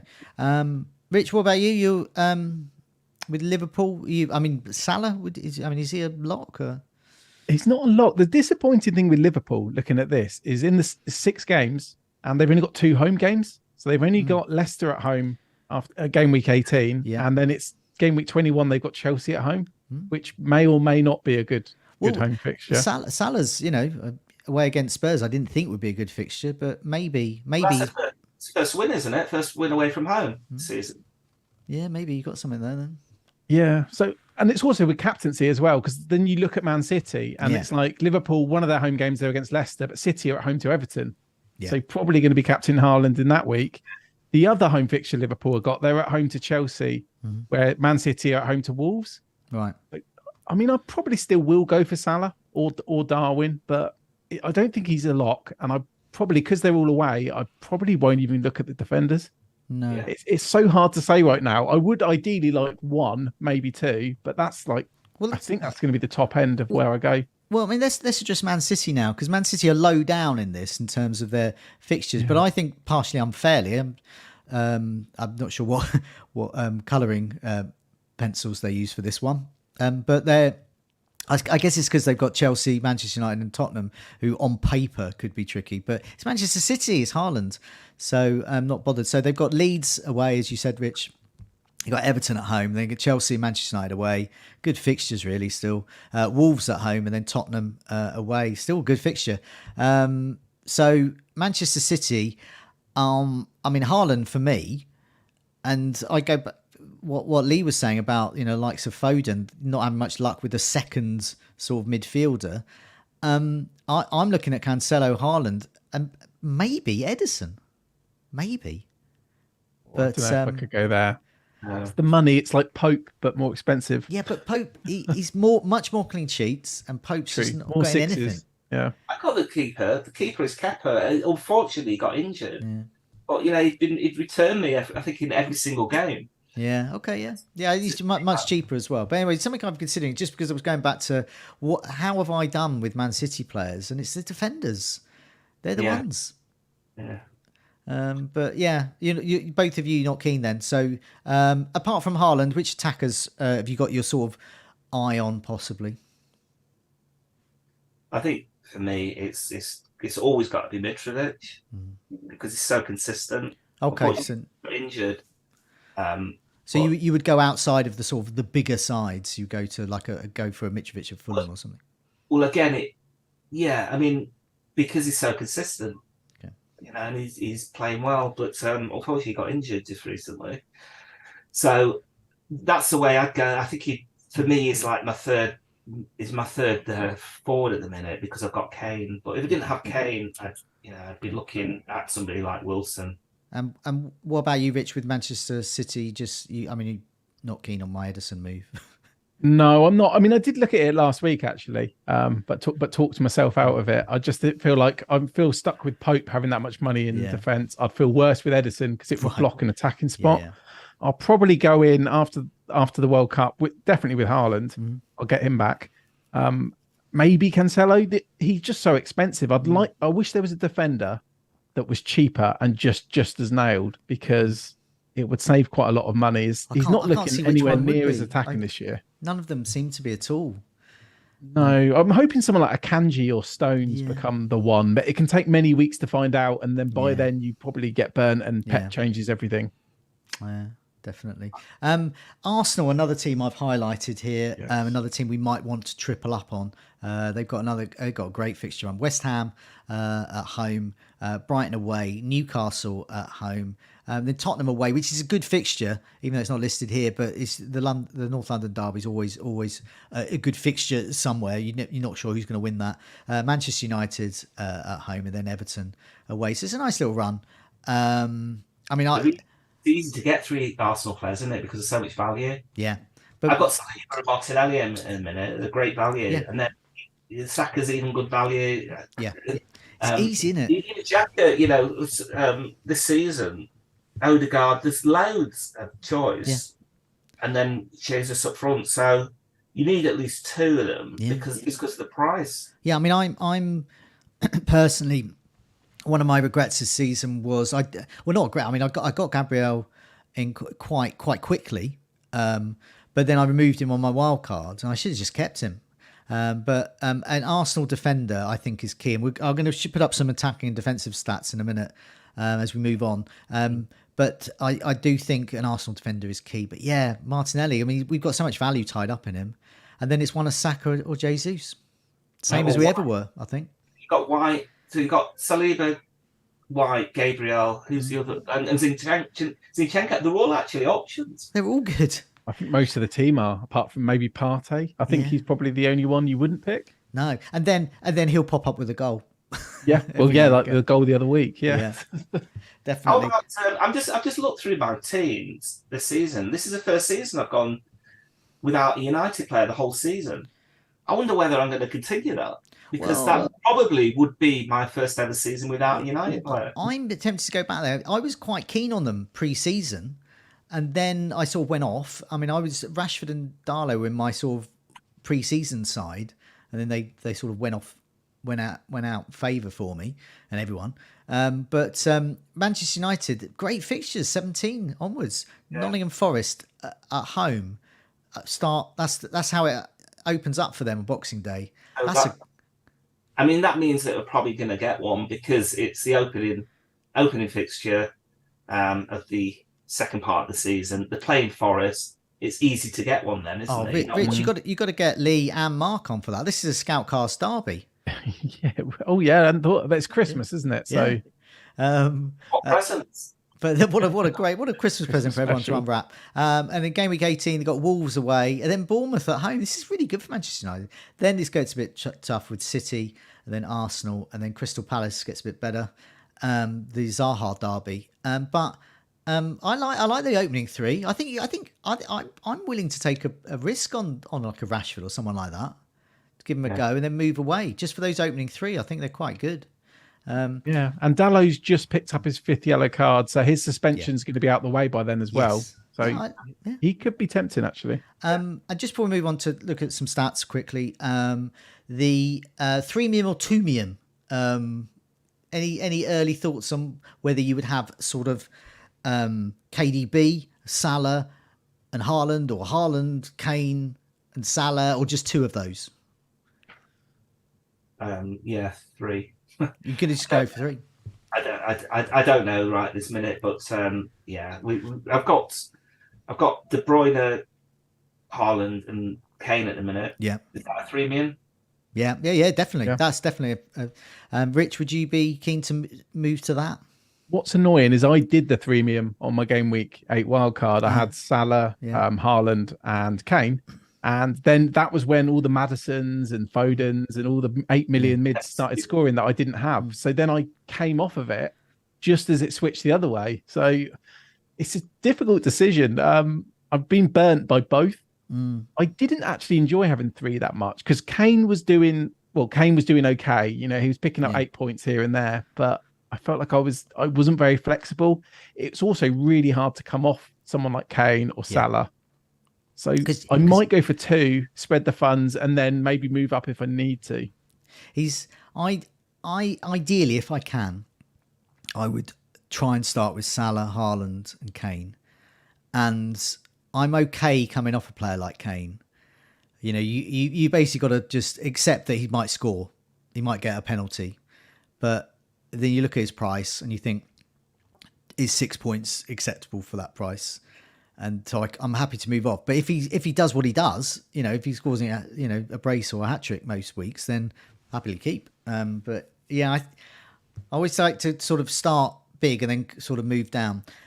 Let's move on. Let's have a look at the best attacks. So this sort of cements some of the things we've been talking about. I've got a lovely picture of Almiron giving a nice thumbs up because Newcastle are doing well.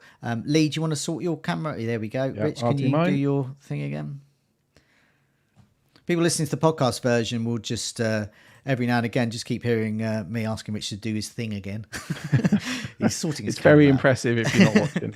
They can use their imagination to whatever that is. So this shows the best attacks. Game weeks 1 to 15. No surprise, Manchester City and Arsenal are top. Manchester City a league of their own. Arsenal a bit of a league of their own. And then you got the next best, Liverpool. This isn't a big surprise. So this is why But what is surprising are these ones that I've highlighted here. There's Newcastle. Newcastle are the 4th best attack. How you've got Almiron on your side, Lee? Not a lot of people, not as many people perhaps have got him in the side that they should have him because he is amazing value. I'm surprised at 5.1. I think I got him for. Yeah, surprising. Yeah, I'm happy. As I say, I probably will get Wilson. Maybe this week. I'll see, depending on how Mitrovic is. I mean, there's going to be a transfer window, so I'm assuming they've got so much money that they're going to dip into it. But nevertheless, Newcastle would definitely, they're not going to get any worse. They're going to be recruiting to get better.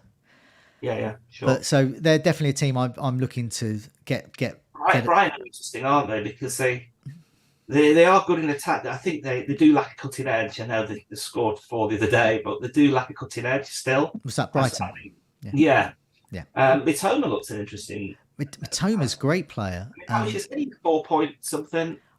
I'm wondering if he will be. I mean, he's a Japan international, so fingers crossed for him. But 4.9. Yeah, he's a really good player. I just wonder under the new manager De Zerbi whether he might become a regular fixture there. He obviously really likes Trossard. But yeah, Brighton are a team I definitely want to look at there, and I'm presuming they're going to be moving into the transfer window to get a striker. But I think it was Adam Lallana was on Match of the Day after he was being interviewed, and he was just saying, practically, getting a striker who is better than Danny Welbeck costs money, and also the lack of availability. Who do you get? Who do you get for that certain amount of money? It's going to be tricky. Got World Cup to see. There'll be players who showed themselves at the World Cup that we haven't noticed before. But yeah, there will be, and there'll be some missteps as well along the way. I mean, Manchester United and Liverpool after the 2000 and something or other, you bought a whole bunch of rubbish from the World Cup. Edison. Yeah, there was. I can't even remember. There was so many of them. Poborski, Cleberson. Yeah. Yeah, okay. Yeah, and Liverpool did the same as well, and but Brighton have got a good transfer market. The other team I highlight Aston Villa because I think they're low down on the attack here, just minutes per expected goal of 84 every 84 minutes, but I'm expecting that to go up. I think again they're a bit like Brighton, that they don't really have a strong finisher. Although Bailey's 4.5 now. Yeah, Bailey I think is a really, really interesting option for having a double pivot in midfield, Almiron and a player like that. But I guess Andreas Pereira at Fulham has probably got that role cemented for all of us. Really, he's such a legend. That's where you can start looking at the threemium. This was the threemium I tried, was Andreas and Bailey, and it didn't work for me because I came off it too quick. But then if you chuck in Almiron as well, you can definitely do that, I think. It's just if those 8 million midfielders start scoring again and you want a Foden again, then it becomes problematic. You've got to look at balance. Foden. So I've got De Bruyne, Haaland, Kane, Foden, and then around that, Martinelli and everyone else has got Andreas and Almiron. So if you can go, because that fourth midfielder, Almiron, is actually returning, it means that, can just about get away with it. It means that Andreas, missed out some of his points, but hey, it's gonna happen, isn't it? But I've not ever really thought about starting Andreas. He's there as bench fodder. He comes on. He's been so handy as when he took that penalty against Manchester City, I couldn't believe it because it was like one of those weeks where just things fall into place. Not only was he my sub for Mitrovic, but then he's just stepped up and take the penalty, which I presume he would do again if Mitrovic isn't available. So he's almost like a perfect Mitrovic replacement. But let's have a look at some more stats. The last of the stats, Lee, you'll be pleased to know. Looking at best defences from game weeks 1 to 15, where we should be investing in our defences when we come back after the World Cup. No surprise, again, Manchester City and Arsenal. This is why I'm not keen on a triple up in attack for either of those sides, because I want one of their defenders. I think they're so good.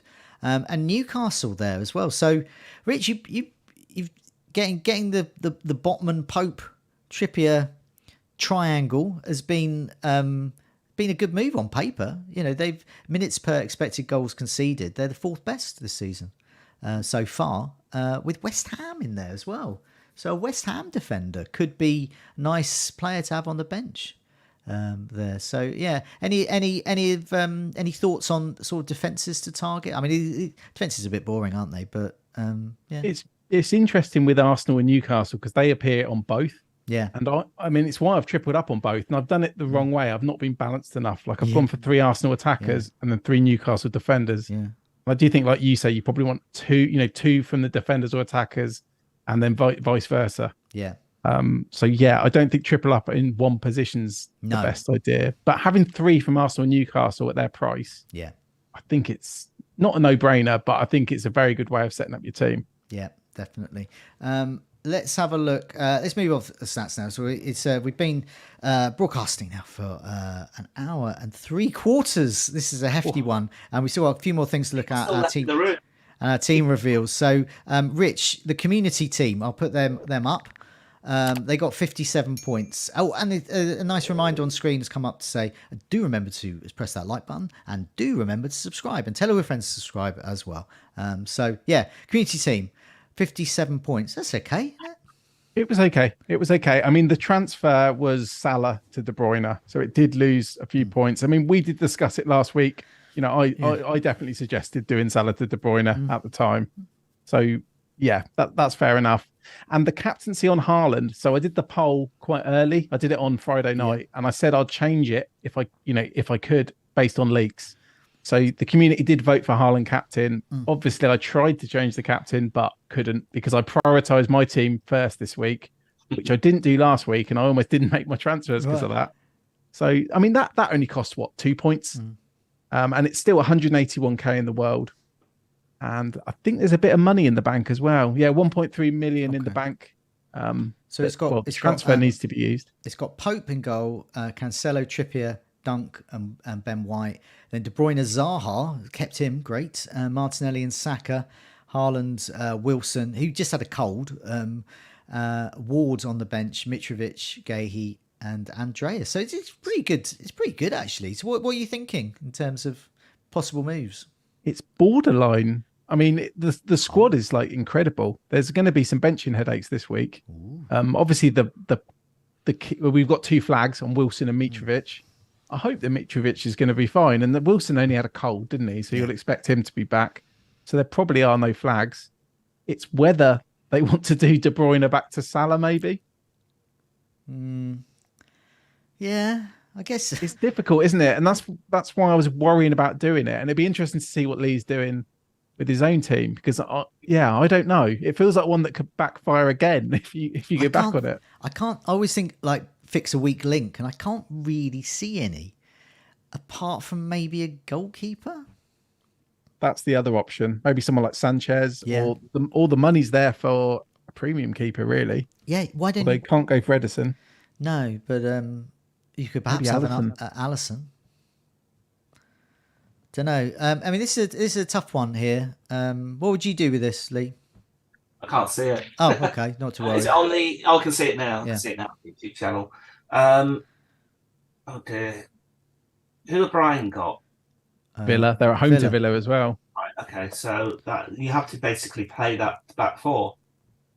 You've got and potentially White might need to be benched because, I guess Mitrovic could be benched. Mitrovic might end up being benched. And even Guahi's got Forest. So all the defenders are playable. If this community team doesn't make any transfers, you will go into game week, as far as I understand, you will go into game week 17 with 2 free transfers. Only if they don't use transfers during the unlimited period. Only if they I don't. believe, yeah. But you're in charge of it, so that's only if you don't make any transfers. So you can roll, but so my understanding of it, I think Seb was explaining it to Andy on Twitter. So my understanding is Seb's understanding. Okay. That you don't use a transfer this week, you can roll it, but then you don't use any during the unlimited period either. Yeah. Then in game week 18, you'll have 2 free transfers. Oh. So I think it's very unlikely, though, you're not going to use transfers during the unlimited period. Yeah, that's true. That's true. Even if you just want to change like a goalkeeper, a backup goalkeeper. Okay, good to get that clarified then. So, yeah, make a transfer then. Fixed weak link. The goalkeeper here, you could probably get a better one, but the rest of them I wouldn't move at all. I mean, Palace have got Forest, so you can't really do anything. I do think that Brighton will concede against Villa, but I do think Brighton will win. So I personally would play Mitrovic and have Dunk as your... Yeah, I would do. I would definitely do that. I would have Andreas a bit further up as well, as if Mitrovic isn't playing. And then I would look at the goalkeeper, because I can't see it. I mean, unless you hear of any injuries or people not playing, I can't see any weak links here. I mean, they're all great. You've even got Ward on the bench. Ward potentially is playable just as much as Pope. Yeah, we'll come to my team in a minute, but I'm considering that. Let's move on. You're gonna put some things up on your Twitter. I'll get the polls up towards the end of the week. Okay. And if anyone's got any suggestions, let me know. Somebody suggested Kulusevski. Oh, it'd be quite interesting. Oh, that was. I like that. I was going to say, he's a notable omission from some of those tables that we've had because he hasn't played. But yeah, I think he's probably the best 1 week punt to get, because I do think Leeds are open there. I do think he's going to get significant minutes. And probably I'm massively biased because he absolutely destroyed Norwich, I think it was, in the final game of last season. So I've got final game vibes about him. But who'd you get rid of? Yeah, no, that's the thing. Unless you get rid of Saka, if it's a straight swap. But you wouldn't do that, would you? No. You just wouldn't do it the way that they're playing. Maybe. I can't think. Mitrovic to Firmino, there's the exact money, but it doesn't sound that exciting, does it? I don't know. I think they're both just as likely to score.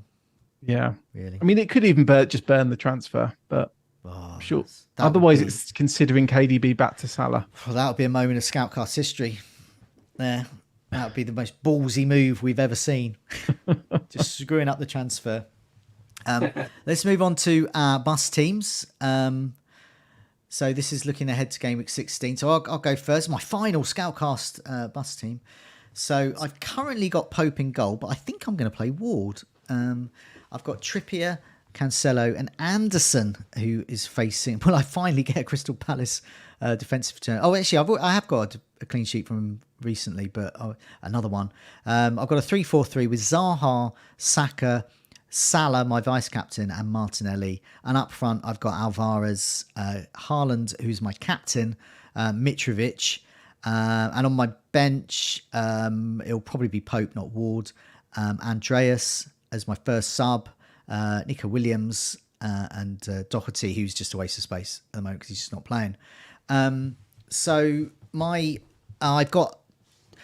ended up with 2.7 million in the bank, so I can do Mitrovic to Darwin, no problem, and I'm probably going to do that.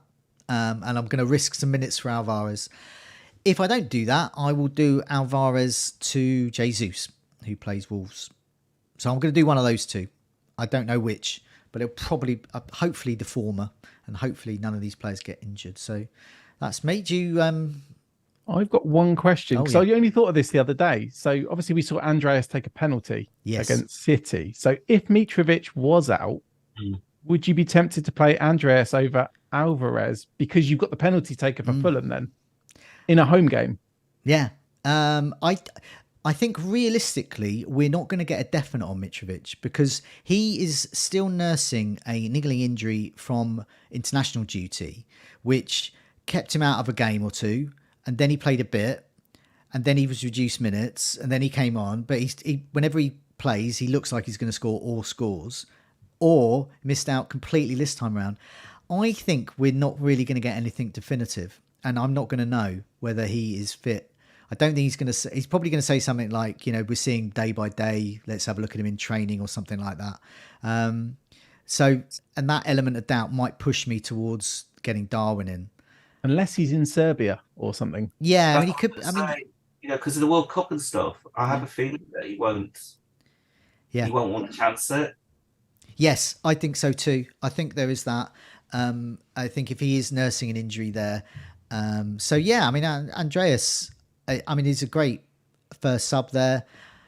He may not be needed. I think there will be some rotation this week, not a lot. And these are professional footballers. They're not going to can I not play so I can play for my country? If they're needed, they're going to play. But I do like that one. But yeah, Andreas, one day I'm going to actually play him. I think the only time I did, he blanked.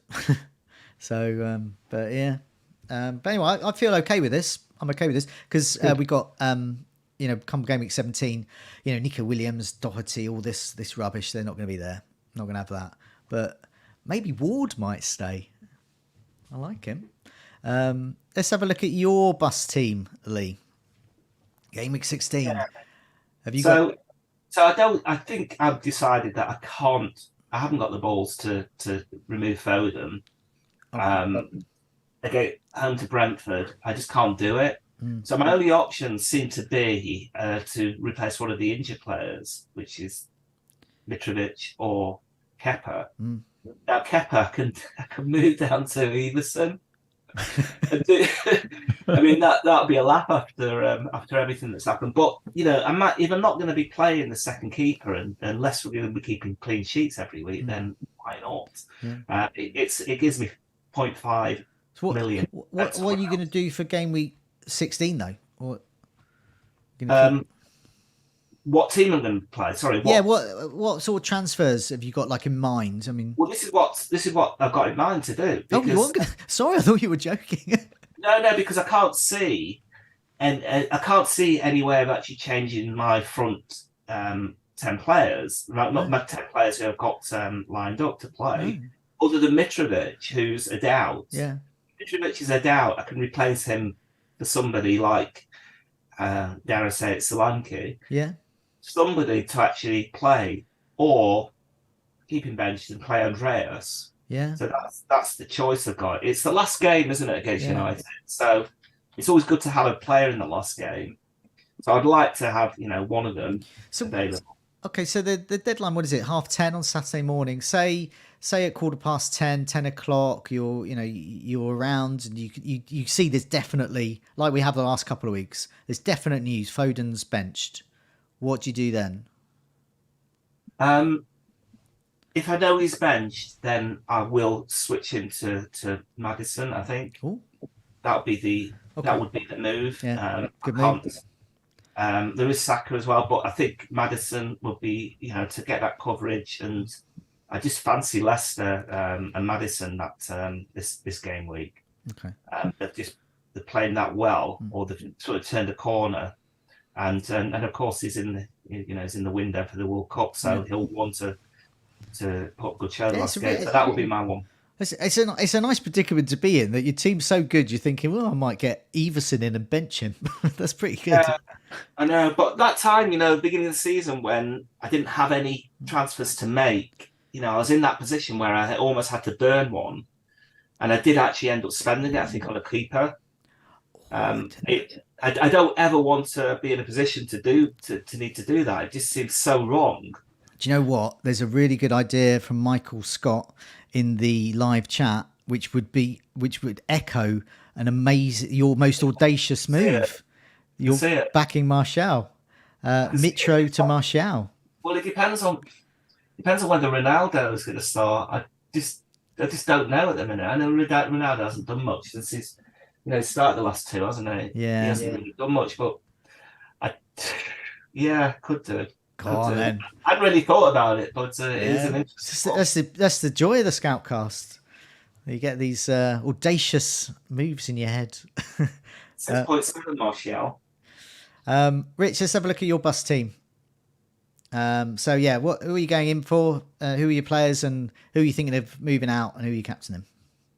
Yeah, most weeks I've come on and I've got a clear plan of what I'm looking to do, and I really don't know what I'm going to do here. I actually don't mind the team that much. I haven't got Haaland, and I've made my bed with that. I don't think I'm going to go for him. I'll read it out quickly for the podcast. So I've got Pope in goal, Trippier, Webster, and Cancelo. They all seem to have pretty good fixtures. I mean, Chelsea at home, I don't think it's that bad. I've got the triple Arsenal attack: Martinelli, Saka, and Jesus.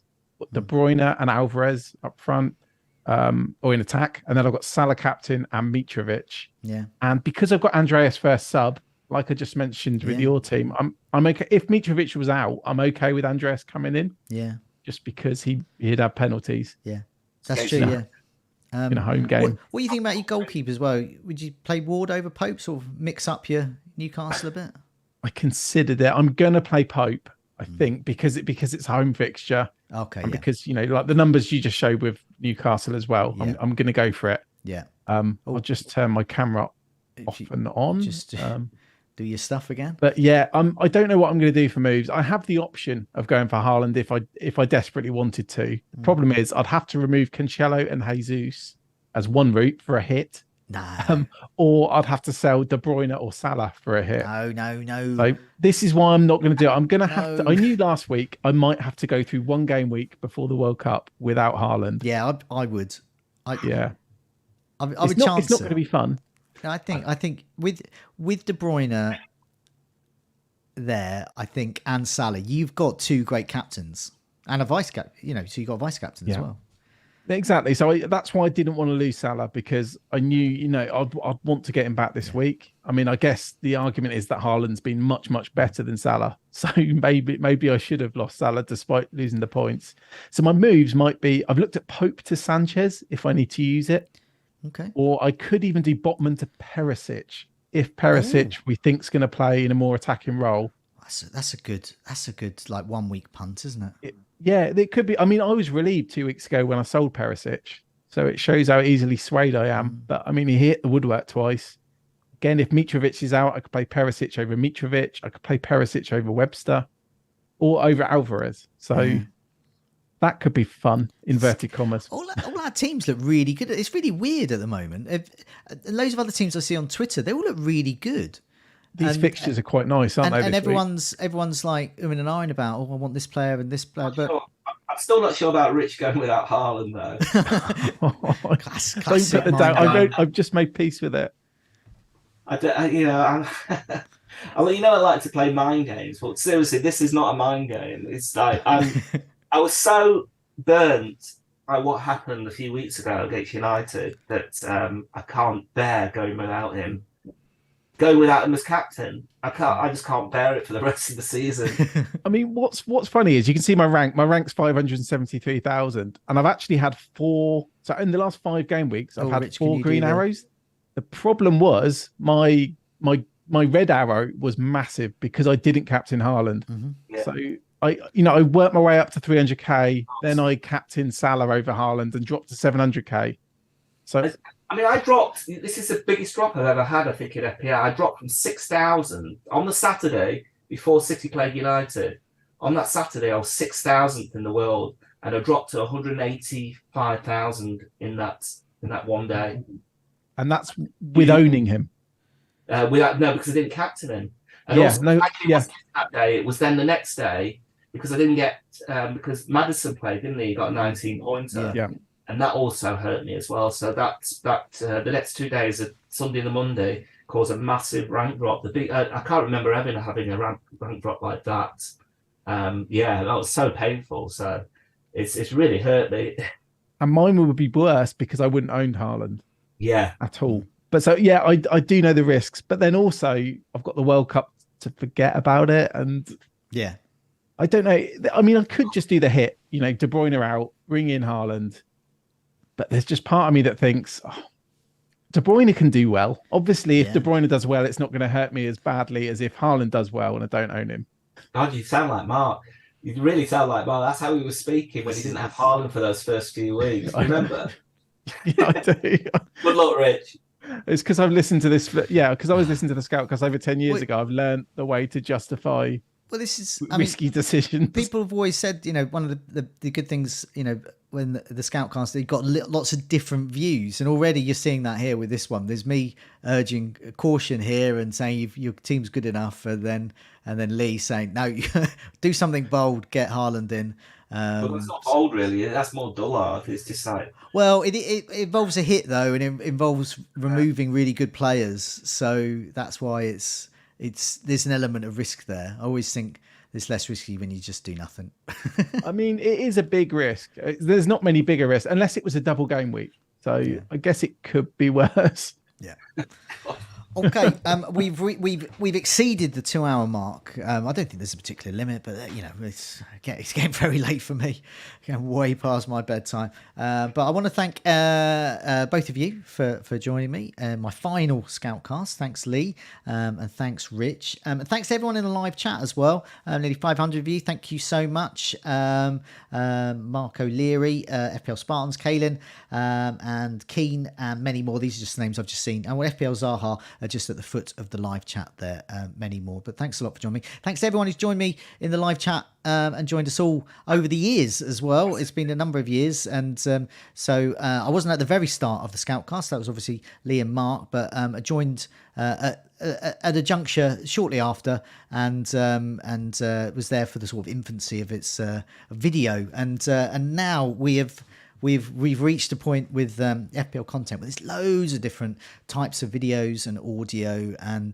amazing social media content as well going on. And it was good to see the likes of FPL Focal Oscar in the live chat as well, who's very much keeping the baton going as we are with videos. And so I will be returning on Friday doing team news. I will be back as well after the World Cup, and maybe during the World Cup, I don't know.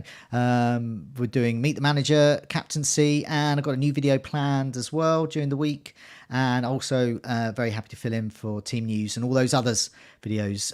Rich, Seb and Andy will be back in January for the Scoutcast, and maybe Lee, you'll be back as well occasionally if you can stay awake like I can.